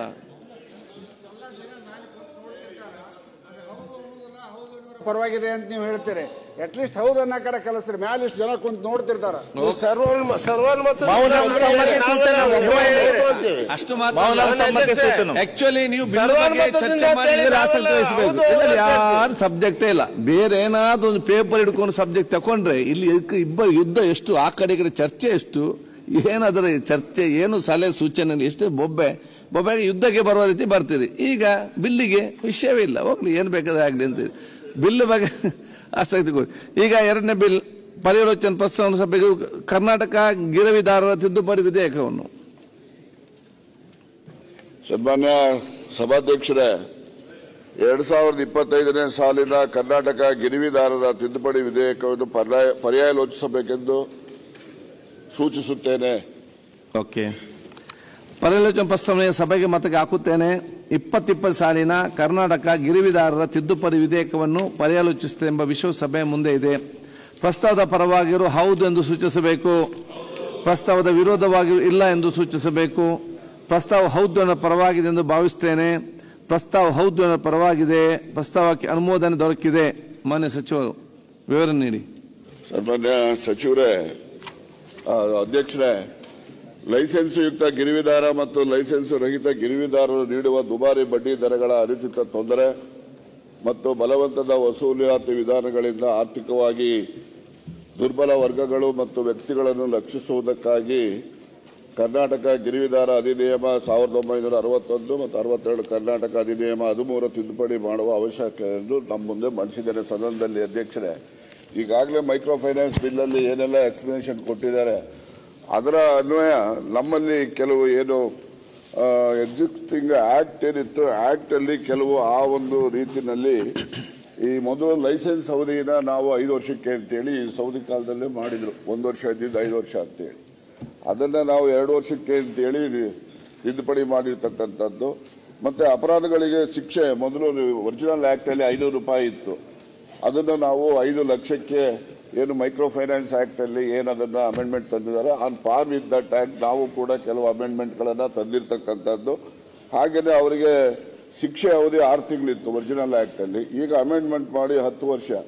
ಯಾಕೆಂದ್ರೆ 7 ವರ್ಷದ ಮುಂಚೆ ಶಿಕ್ಷೆ ಇದ್ರೆ ಅವನು ಅರೆಸ್ಟೇ ಮಾಡಂಗಿಲ್ಲ ಪೊಲೀಸ್ನವರು, ಆ ರೀತಿ ಕಾನೂನು ಇವತ್ತಿರೋದು. ಹಾಗಾಗಿ ಅದನ್ನ to make it cognizable and non bailable ಅದನ್ನ ನಾವು 10 ವರ್ಷಕ್ಕೆ ಅಂತ ಹೇಳಿ ಅಲ್ಲಿ ತಂದಿದ್ದೇವೆ. ಅದೇ ಪ್ರಕಾರ ಇಲ್ಲಿನೂ ಕೂಡ ತಂದಿರತಕ್ಕಂಥದ್ದು.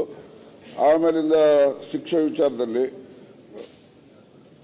ಮತ್ತೆ ಪ್ರಕರಣ 16 ಏನಲ್ಲಿ 6 ತಿಂಗಳ ಬದಲಾಗಿ 10 ವರ್ಷ ಅಂತ ಹೇಳಿ ತಂದಿದ್ದೇವೆ. ಮತ್ತೆ 100 ರೂಪಾಯಿ 1,000 ರೂಪಾಯಿ ಫೈನ್ ಇತ್ತು, ಅದನ್ನು ಕೂಡ 5 ಲಕ್ಷಕ್ಕೆ ಏರಿಸಿರ್ತಕ್ಕಂಥದ್ದು. 1 ತಿಂಗಳಿಗಿಂತ ಬದಲಾಗಿ 3 ವರ್ಷ ಅಂತ ಹೇಳಿ ಕೆಲವು ನಾವು ಈ ಒಂದು ಕಾನೂನನ್ನ ಇನ್ನೂ ಹೆಚ್ಚು ಸ್ಟ್ರಿಂಜೆಂಟ್ ಮಾಡಿ ಈ ವೀಕರ್ ಸೆಕ್ಷನ್ಸ್ಗಳಿಗೆ ರಕ್ಷಣೆ ದೊರಕಲಿಕ್ಕೆ ಈ ಒಂದು ತಿದ್ದುಪಡಿಗಳನ್ನ ಏನು ಮೈಕ್ರೋ ಫೈನಾನ್ಸ್ ಆಕ್ಟ್ ಅಲ್ಲಿ ತಂದಿದ್ದಾರೆ ಆನ್ ಪಾರ್ ವಿತ್ ದಟ್ ಆಕ್ಟ್ ನಾವು ತಂದಿದ್ದೀವಿ ಅಧ್ಯಕ್ಷರೇ. ಇದನ್ನ ಮತ್ತೆ ಕಾಯ್ದೆ ಉಲ್ಲಂಘನೆ ಮಾಡಿದಾಗ ಬರೀ ನಮ್ಮ ಸಹಕಾರ ಸಂಘಗಳ ಅಧಿಕಾರಿಗಳ ಜೊತೆಯಲ್ಲಿ ಮಾತ್ರ ಇತ್ತು. ಈಗ ಎಲ್ಲ ಅಧಿಕಾರಿಗಳು ಬೇರೆ ಬೇರೆಯವರಿಗೆಲ್ಲ ಸ್ಪೆಸಿಫೈ ಮಾಡಿ ಅವ್ರಿಗೂ ಕೂಡ ಈ ಕಾನೂನನ್ನ ಜಾರಿ ಮಾಡಲಿಕ್ಕೆ ಅಧಿಕಾರ ಕಲ್ಪಿಸಿಕೊಡ್ತಕ್ಕಂಥ ಒಂದು ತಿದ್ದುಪಡಿ ಅಧ್ಯಕ್ಷ, ಇದನ್ನ ಮಂಜೂರು ಮಾಡಬೇಕು. ಓಕೆ, ಇದು ಕೋಆಪರೇಟಿವ್ ಸೊಸೈಟಿಗಳು ಬರ್ತವೆ. ಕೋಆಪರೇಟಿವ್ ಸೊಸೈಟಿಗಳ ಸಹಕಾರಿ ಸಂಘಗಳ ಒಳಗೆ ಬರ್ತದ ಅಂತ ಹೊರತುಪಡಿಸಿ ಅದು ಸೇರಿಸಿಯಾ? ಇದು ಕೋಆಪರೇಟಿವ್ ಆಮೇಲೆ ಹೇಳ್ತೀವಿ ಒಟ್ಟಿಗೆ. ಅಧ್ಯಕ್ಷರೇ, ಏನು ರಿನ್ಯೂವಲ್ ಮಾಡ್ತಕ್ಕಂಥದ್ದು ಮೊದಲು 5 ವರ್ಷ ಇತ್ತು, ಈಗ 2 ವರ್ಷ ಮಾಡ್ತಾ ಇದ್ದಾರೆ. ಇದೇ ಒಂದು ದಂಧೆ ಆಗ್ತಕ್ಕಂಥ ಒಂದು ಆತಂಕ ಇದೆ. ಅದಕ್ಕೋಸ್ಕರ ಅದನ್ನ 2 ಬದಲಿ ಬೇಕಾದ್ರೆ 3 ಮಾಡ್ಕೊಡ್ರಿ ಅಂತ ನಂದೊಂದು ವಿನಂತಿ. ಓಕೆ, ನೆಕ್ಸ್ಟ್ ಆಯ್ತಾ? ಸರಿ, ಈಗ ಸಚಿವರು ಉತ್ತರ ಕೊಡಿ. ಮಾನ್ಯ ಸದಸ್ಯರು ಕೇಳಿದಾಗೆ ಸಹಕಾರ ಸಂಸ್ಥೆಗಳಿಗೆ ಇದು ಅನ್ವಯ ಆಗೋದಿಲ್ಲ. ಯಾಕೆಂದ್ರೆ ಮೊದಲನೇ ಆಕ್ಟ್ ಅಲ್ಲೂ ಕೂಡ ಸಹಕಾರ ಸಂಸ್ಥೆಗಳು cooperative societies registered under cooperative societies act 1959 ಮತ್ತು ಯಾವುದು ಸೌಹಾರ್ದ ಸೊಸೈಟೀಸ್ ರಿಜಿಸ್ಟರ್ಡ್ ಅಂಡರ್ 1997 ಆಕ್ಟ್ ಏನಿದೆ ಅದಕ್ಕೂ ಕೂಡ ಅದರಲ್ಲಿ ಎಕ್ಸೆಂಪ್ಷನ್ ಇದೆ, ಇದರಲ್ಲೂ ಇದೆ. ಇದರಲ್ಲಿ ಲೈಸೆನ್ಸ್ಡ್ ಯಾರ್ಯಾರು ಇರ್ತಾರೆ ನಮ್ಮಲ್ಲಿ ತಗೊಳ್ತಕ್ಕಂಥವ್ರು, ಅವರು ಈ ರೀತಿಯ ಬಲವಂತದ ವಸೂಲಾತಿಗೆ ಯಾರು ದುರ್ಬಲ ವರ್ಗಗಳಿಗೆ ತೊಂದರೆ ಕೊಡಬಾರದು ಅಂತಕ್ಕಂಥದ್ದನ್ನ ಕಾನೂನು ಏನಿದೆ ಆ ಕಾನೂನನ್ನು ಸ್ಟ್ರಿಂಜೆಂಟ್ ಮಾಡಲಿಕ್ಕೆ ಮಾಡಿದ್ದೀವಿ ಅಷ್ಟೇ. ಸಹಕಾರ ಸಂಸ್ಥೆಗಳಿಗೆ ಇದಕ್ಕೂ ಅನ್ವಯ. ಮತ್ತೆ ನಮ್ಮ ಸ್ನೇಹಿತರು ಹೇಳಿದಂಗೆ ಸನ್ಮಾನ್ಯ ಸಭಾಪತಿಗಳ ಮೊದಲು 1 ವರ್ಷ ಇತ್ತು, ಪ್ರತಿ ವರ್ಷ ರಿನ್ಯೂವಲ್ ಮಾಡಬೇಕು ಅಂದ್ರೆ ಅವ್ರಿಗೂ ಕಷ್ಟ ಇರ್ತಾ ಇತ್ತು. ಅದನ್ನ ಅವರೇ ಸಚಿವರಿದ್ದಾಗ 5 ವರ್ಷ ಮಾಡಿದ್ರು. ಈಗ ಅವ್ರ ಸಲಹೆ 3 ವರ್ಷಕ್ಕೆ ಮಾಡಿ ಅಂತ ಹೇಳಿದ್ರು, ಅದನ್ನು ನಾವು ಒಪ್ತೇನೆ, ಅದನ್ನು ಅಮೆಂಡ್ಮೆಂಟ್ ಸೇರಿಸ್ಕೊಳ್ತೀವಿ. ಓಕೆ, ಈಗ ವಿಧೇಯಕವನ್ನು ಖಂಡವಾಗಿ ಮತಕ್ಕೆ ಹಾಕುತ್ತೇನೆ. 2ರಿಂದ 7ರವರೆಗಿನ ಖಂಡಗಳು ವಿಧೇಯಕದ ಅಂಗವಾಗಿರಬೇಕೆಂದು ಸಭೆಯ ಮುಂದಿರುವ ವಿಷಯ. ಪ್ರಸ್ತಾವದ ಪರವಾಗಿರು ಹೌದು ಎಂದು ಸೂಚಿಸಬೇಕು, ಪ್ರಸ್ತಾವದ ವಿರೋಧವಾಗಿರು ಇಲ್ಲ ಎಂದು ಸೂಚಿಸಬೇಕು. ಪ್ರಸ್ತಾವ ಹೌದು ಅನ್ನೋ ಪರವಾಗಿದೆ ಎಂದು ಭಾವಿಸುತ್ತೇನೆ. ಪ್ರಸ್ತಾವ ಹೌದು ಅನ್ನೋ ಪರವಾಗಿದೆ. ಪ್ರಸ್ತಾವಕ್ಕೆ ಒಪ್ಪಿಗೆ ದೊರಕಿದೆ. 2ರಿಂದ 7ರವರೆಗಿನ ಖಂಡಗಳು ವಿಧೇಯಕದ ಅಂಗವಾದವು.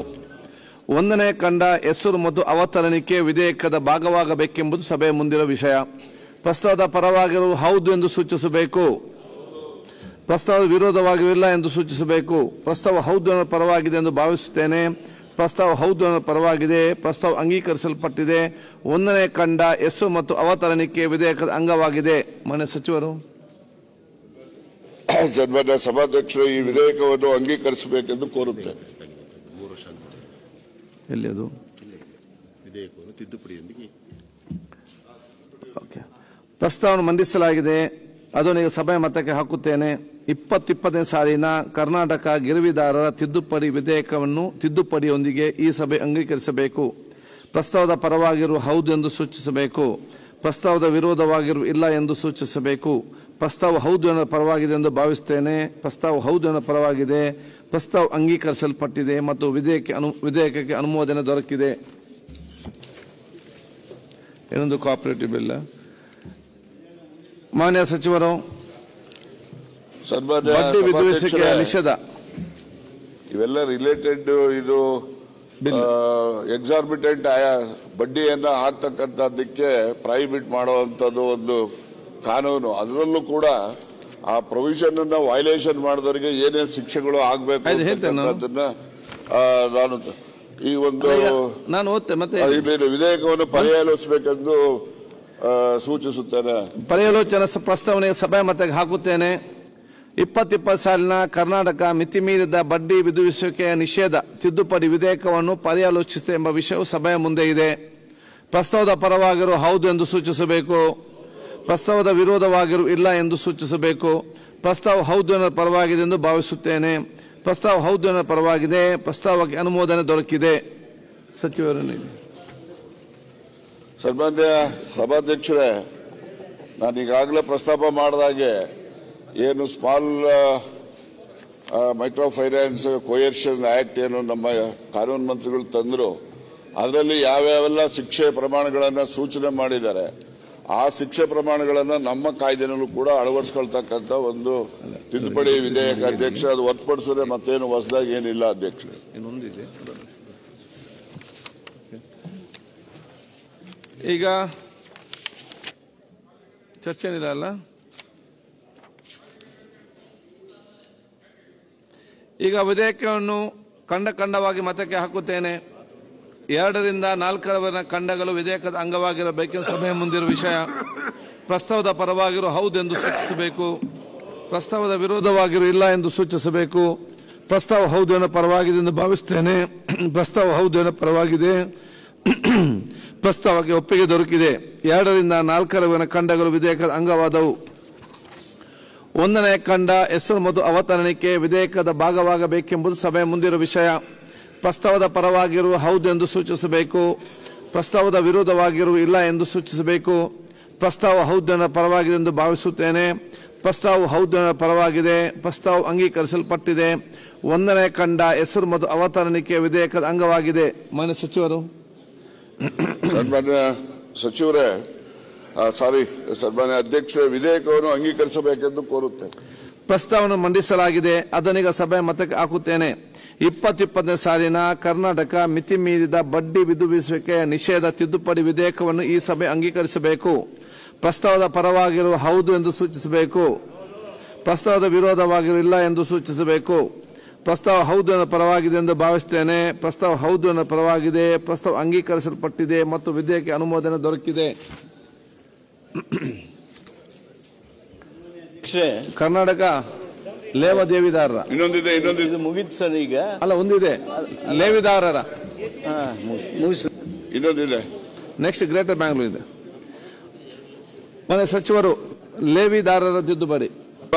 ಸಭಾಧ್ಯಕ್ಷರೇ, 2025ನೇ ಸಾಲಿನ ಕರ್ನಾಟಕ ಲೇವಾದೇವಿದಾರರ ತಿದ್ದುಪಡಿ ವಿಧೇಯಕವನ್ನು ಪರ್ಯಾಲೋಚಿಸಬೇಕೆಂದು ಸೂಚಿಸುತ್ತೇನೆ. ಪರ್ಯಾಲೋಚನಾ ಪ್ರಸ್ತಾವನೆಗೆ ಸಭೆ ಮತಕ್ಕೆ ಹಾಕುತ್ತೇನೆ. 2020 ಸಾಲಿನ ಕರ್ನಾಟಕ ಲೇವಾದೇವಿದಾರರ ತಿದ್ದುಪಡಿ ವಿಧೇಯಕವನ್ನು ಸಭೆಯು ಪರ್ಯಾಲೋಚಿಸುತ್ತದೆ ಎಂಬ ವಿಷಯವು ಸಭೆಯ ಮುಂದೆ ಇದೆ. ಪ್ರಸ್ತಾವದ ಪರವಾಗಿರುವ ಹೌದು ಎಂದು ಸೂಚಿಸಬೇಕು. ಪ್ರಸ್ತಾವದ ವಿರೋಧವಾಗಿರುವಿಲ್ಲ ಎಂದು ಸೂಚಿಸಬೇಕು. ಪ್ರಸ್ತಾವ ಹೌದು ಎನ್ನುವ ಪರವಾಗಿದೆ ಎಂದು ಭಾವಿಸುತ್ತೇನೆ. ಪ್ರಸ್ತಾವ ಹೌದು ಎನ್ನುವ ಪರವಾಗಿದೆ. ಪ್ರಸ್ತಾವಕ್ಕೆ ಅನುಮೋದನೆ ದೊರಕಿದೆ. ಮಾನ್ಯ ಸಚಿವರು.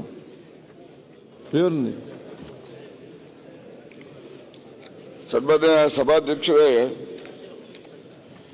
ಈ ಒಂದು ವಿಧೇಯಕದಲ್ಲಿ ಆ ರೀತಿಯ ಮಹತ್ವದ ಏನಿಲ್ಲ. ಇದರಲ್ಲಿ ಏನ್ ಪೀನಲ್ ಪ್ರಾವಿಷನ್ಸ್ ಅನ್ನ ಇತ್ತೋ ಎಲ್ಲ ಆಕ್ಟ್ ಅಲ್ಲಿ ಇತ್ತೋ ಇದನ್ನು ಕೂಡ ನಮ್ಮಲ್ಲಿ ಆ ಪೀನಲ್ ಪ್ರಾವಿಷನ್ಸ್ ಅನ್ನ ನಾವು ಮಾಡಿಫೈ ಮಾಡಿರ್ತಕ್ಕಂಥದ್ದು. ಆ ಮಾಡಿಫೈ ಮಾಡ್ತಕ್ಕಂಥದ್ದಕ್ಕೆ ಈಗಾಗಲೇ ಕಾರಣಗಳನ್ನ ಕಾನೂನು ಸಚಿವರು ಕೂಡ ವಿವರವಾಗಿ ಹೇಳಿದ್ದಾರೆ, ನಾನು ಕೂಡ ಹೇಳಿದ್ದೇನೆ. ಇದರಲ್ಲೂ ಕೂಡ ಏನು ಕಾಯ್ದೆ ಉಲ್ಲಂಘನೆ ಆದರೆ ನಮ್ಮ ಸಹಕಾರಿ ಇಲಾಖೆ ಅಧಿಕಾರಿಗಳು ಮಾತ್ರ ಅದಕ್ಕೆ ತನಿಖೆ ಮಾಡಲಿಕ್ಕೆ ಅವಕಾಶ ಇದ್ದದ್ದನ್ನು ನಾವು ಎಲ್ಲ ಇಲಾಖೆ ಅಧಿಕಾರಿಗಳಿಗೂ ಕೂಡ ಅವಕಾಶ ಕಲ್ಪಿಸಿರ್ತಕ್ಕಂಥದ್ದು. ಮತ್ತೆ ಏನ್ 15A ಅಂತ ಹೇಳಿ ಒಂದು ಹೊಸದೊಂದು ಸೇರ್ಪಡೆ ಮಾಡಿ ಒಮ್ಮನ್ಸ್ಮನ್ ಅನ್ನ ನೇಮಕ ಮಾಡತಕ್ಕಂಥ ಒಂದು ವಿಚಾರ ಸೇರಿಸಿದ್ದೇವೆ.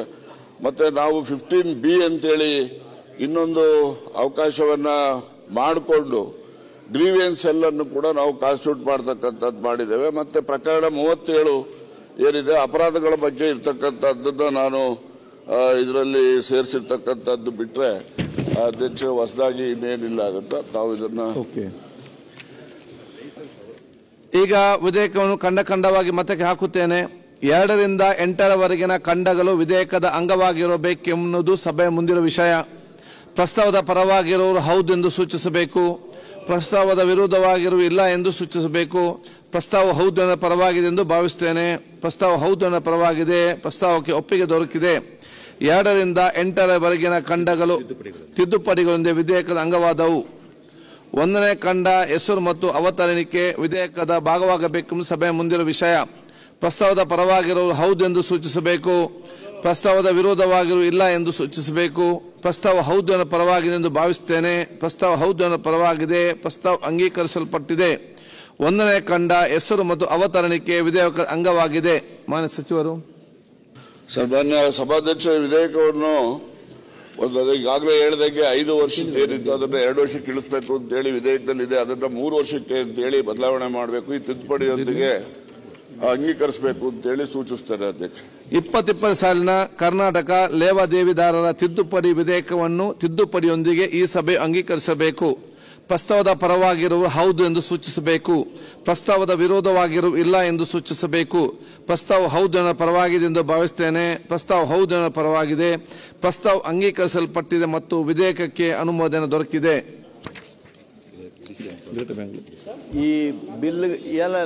ಈ ಬಿಲ್ಗಳನ್ನು ಮೈಕ್ರೋ ಫೈನಾನ್ಸ್ ಬಿಲ್ಲು ಹಾಗೂ ಇತರ 3 ಬಿಲ್luಗಳನ್ನು ಸಹಕಾರಿ ಕ್ಷೇತ್ರದ ಬಿಲ್ಗಳನ್ನು ತಾವು ಏನು ಅಂಗೀಕಾರ ಮಾಡಿದ್ರಿ, ಈ ಕ್ರಾಂತಿಕಾರಕ ಬದಲಾವಣೆಯನ್ನು ಆರ್ಥಿಕ ವ್ಯವಸ್ಥೆಯಲ್ಲಿ ಬದಲಾವಣೆ ತರ್ತಕ್ಕಂಥ ಈ ಬಿಲ್ಗಳನ್ನು ಸರ್ವಾನುಮತದಿಂದ ತಾವು ಪಾಸ್ ಮಾಡಿಕೊಟ್ರಿ. ಅದಕ್ಕೆ ನಿಮಗೆಲ್ಲರಿಗೆ ಕೃತಜ್ಞತೆಗಳು. ಓಕೆ.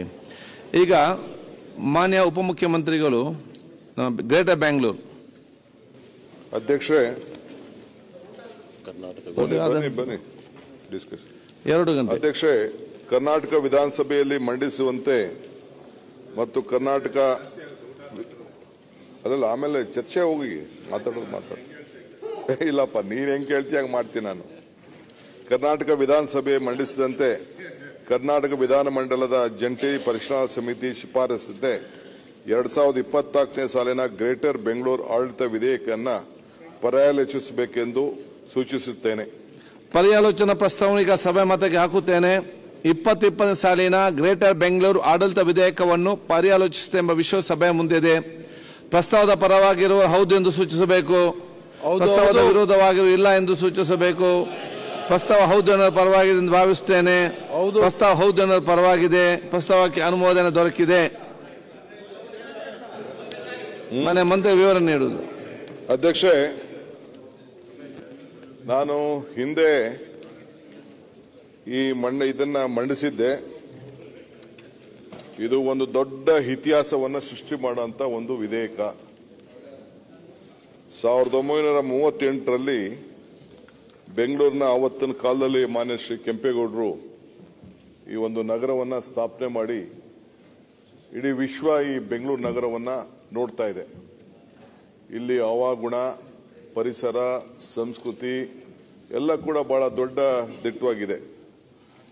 ಹಿಂದೆ ಅನೇಕ ಪರಿಸ್ಥಿತಿ ಬಂದ ಮೇಲೆ ಜನಸಂಖ್ಯೆ ಆಧಾರದ ಮೇಲೆ ನಾವು ಬೆಳೆಸ್ಕೊಂಡು ಬಂದಿದ್ದೇವೆ. ಮುನ್ಸಿಪಾಲಿಟಿ ಕೂಡ ಆಗಿತ್ತು. ಈ ದೇಶದ ಪ್ರಧಾನಮಂತ್ರಿಗಳಾದಂಥ ಜವಾಹರ್ಲಾಲ್ ನೆಹರು ಅವರು ಕೂಡ ಅಲಹಾಬಾದ್ ಮುನ್ಸಿಪಾಲಿಟಿಯ ಅಧ್ಯಕ್ಷರಾಗಿ ಕೆಲಸ ಮಾಡಿದ್ರು. ಬೆಂಗಳೂರು ನಗರದಲ್ಲೂ ಕೂಡ ಮಾನ್ಯ ಶ್ರೀ ಹನುಮಂತಯ್ಯನವರು ಬೆಂಗಳೂರು ಮುನ್ಸಿಪಾಲಿಟಿಗೆ ಕೆಂಗಲ್ ಹನುಮಂತಯ್ಯನವರು ಯಾರು ಈ ವಿಧಾನಸೌಧ ಕಟ್ಟಿದ್ದಾರೆ ಅವರು ಕೂಡ ಇಲ್ಲಿ ಕೌನ್ಸಿಲರ್ ಆಗಿ ಇಲ್ಲಿ ಅಧ್ಯಕ್ಷರಾಗಿ ಕೆಲಸ ಮಾಡಿದ್ದಿದೆ. ಮಧುರಲ್ಲಿ ರಾಜಗೋಪಾಲಾಚಾರಿ ಅವರು ಕೂಡ ಕೆಲಸ ಮಾಡಿದಂತ ಇತಿಹಾಸ ಇದೆ. ಬಹಳ ಜನ ಲೀಡರ್ಸ್ ಎಲ್ಲ ನಮ್ಮ ಅರ್ಬನ್ ಲೋಕಲ್ ಬಾಡೀಸ್ ಇಂದ ಬೆಳೆದವರು. ಇಲ್ಲಿ ಸುರೇಶ್ ಕುಮಾರ್ ಅವರಿಲ್ಲ. ಬಹಳ ಜನ ಇವತ್ತು ಸೆಂಟ್ರಲ್ ಮಿನಿಸ್ಟರ್ ಸೋಮಣ್ಣ ಅವರು ಕಾರ್ಪೊರೇಟರ್ ಆಗಿದ್ರು, ನಮ್ಮ ಬಸವರಾಜ್ ಕಾರ್ಪೊರೇಟರ್ ಆಗಿದ್ರು, ನಮ್ಮ ಗೋವಿಂದ ಇವರು ನಮ್ಮ ಗೋಪಾಲಯ್ಯ ಕಾರ್ಪೊರೇಟರ್ ಆಗಿದ್ರು, ಇವರು ಮುಂದತ್ನ ಕಾರ್ಪೊರೇಟರ್ ಆಗಿದ್ರು. ಬಹಳ ಜನ ಇಲ್ಲೂ ಕೂಡ ಕಾರ್ಪೊರೇಟರ್ಗಳಾಗಿ ನಮ್ಮ ರಾಮಲಿಂಗಾರೆಡ್ಡಿ ಅವರು, ರಾಮಮೂರ್ತಿ ಎಲ್ಲ ಕಾರ್ಪೊರೇಟರ್ಗಳಾಗಿ ಬೆಳ್ಕೊಂಡು ಬಂದಿದ್ದಾರೆ. ಮಂತ್ರಿಗಳಾಗಿದ್ದಾರೆ, ಚೀಫ್ ಮಿನಿಸ್ಟರ್ಗಳಾಗಿದ್ದಾರೆ. ಇದೆಲ್ಲ ಒಂದು ದೊಡ್ಡ ಇತಿಹಾಸ ಇದೆ. ಇವತ್ತು ನಾವು ಇದಕ್ಕೊಂದು ಹೊಸ ರೂಪ ಕೊಡಬೇಕು ಅಂತಿದೆ. ನಾನು ಎಸ್ ಎಂ ಕೃಷ್ಣ ಅವರ ಅವಧಿಯಲ್ಲಿ ಅರ್ಬನ್ ಡೆವಲಪ್ಮೆಂಟ್ ಮಿನಿಸ್ಟರ್ ಆಗಿದೆ. ಆಗ ಯಲಹಂಕ ನಮ್ಮ ಹೆಬ್ಬಾಳ್ ಬಾರ್ಡ್ರಿಂದ ಹಿಡಿದು ಈ ಕಡೆ ರಾಜರಾಜೇಶ್ವರಿ ಎಲ್ಲ ಅದೆಲ್ಲ ಹೆಬ್ಬಾಳ್ ಆದ್ಮೇಲೆ ಅದೆಲ್ಲ ನನ್ನ ಅರ್ಬನ್ ಡೆವಲಪ್ಮೆಂಟ್ಗೆ ಸೇರ್ತಿತ್ತು. ಈಗೇನು ನಮ್ಮ ಇವರು ಇದ್ದಾರೆ, ಮಂತ್ರಿ ಇದ್ದಾರೆ ನಮ್ಮ ಸುರೇಶ್ ಅವರು, ಆ ಇಲಾಖೆ ನನಗಿತ್ತು. ಬಟ್ ಆ ವ್ಯಾಪ್ತಿ ಸ್ವಲ್ಪ ಜಾಸ್ತಿ ಇತ್ತು. ಇದು ಬಹಳ ಪವಿತ್ರವಾದಂಥ ಬಿಲ್ಲು. ನನಗೆ ಈ ಸಂದರ್ಭದಲ್ಲಿ ಚರ್ಚೆ, ನಾನು ತಕ್ಷಣ ಇದನ್ನು ಮಂಡಿಸಿದಾಗ ನಮ್ಮ ವಿರೋಧ ಪಕ್ಷದ ನಾಯಕರು ಅನೇಕ ಸ್ನೇಹಿತರು ನನಗೆ ಸಲಹೆ ಮಾಡಿದ್ರು, ನಾವು ವ್ಯಾಪಕವಾಗಿ ಚರ್ಚೆ ಮಾಡಬೇಕು, ಇದಕ್ಕೆ ಒಂದು ಅವಕಾಶ ಮಾಡಿಕೊಡಿ ಅಂತೇಳಿ ನಾನೇ ಸಂಪೂರ್ಣವಾಗಿ ಸದನ ಸಮಿತಿ ರಚನೆ ಮಾಡಲಿಕ್ಕೆ ನಾನು ಸಂಪೂರ್ಣವಾಗಿ ಒಪ್ಕೊಂಡೆ. ಇಲ್ಲಿ ಹಿಂದೆ ಏನಾಗಿದೆ, 73ನೇ 74ನೇ ತಿದ್ದುಪಡಿಯನ್ನು ತರಬೇಕು ಅಂತೇಳಿ ಹಿಂದೆ ಬಹಳ ದೊಡ್ಡ ಚರ್ಚೆ ಎಲ್ಲ ನಡೆದಿದೆ. ಎಫೆಕ್ಟಿವ್ ಅರ್ಬನೈಸೇಷನ್ ಮಾಡಬೇಕು ಅಂತೇಳಿ, ಗವರ್ನೆನ್ಸ್ನ ಬಹಳ ಆಳ್ತ ಉತ್ತಮವಾಗಿಡಬೇಕು ಅಂತೇಳಿ. ಸೊ 70, 80ರಲ್ಲೇ ಈ ಗ್ರಾಮೀಣ ಪ್ರದೇಶದಿಂದ ಜನರು ಜಾಸ್ತಿ ನಗರಗಳಿಗೆ ಬರೋಕ್ಕೆ ಶುರು ಆಗ್ಬಿಟ್ರು.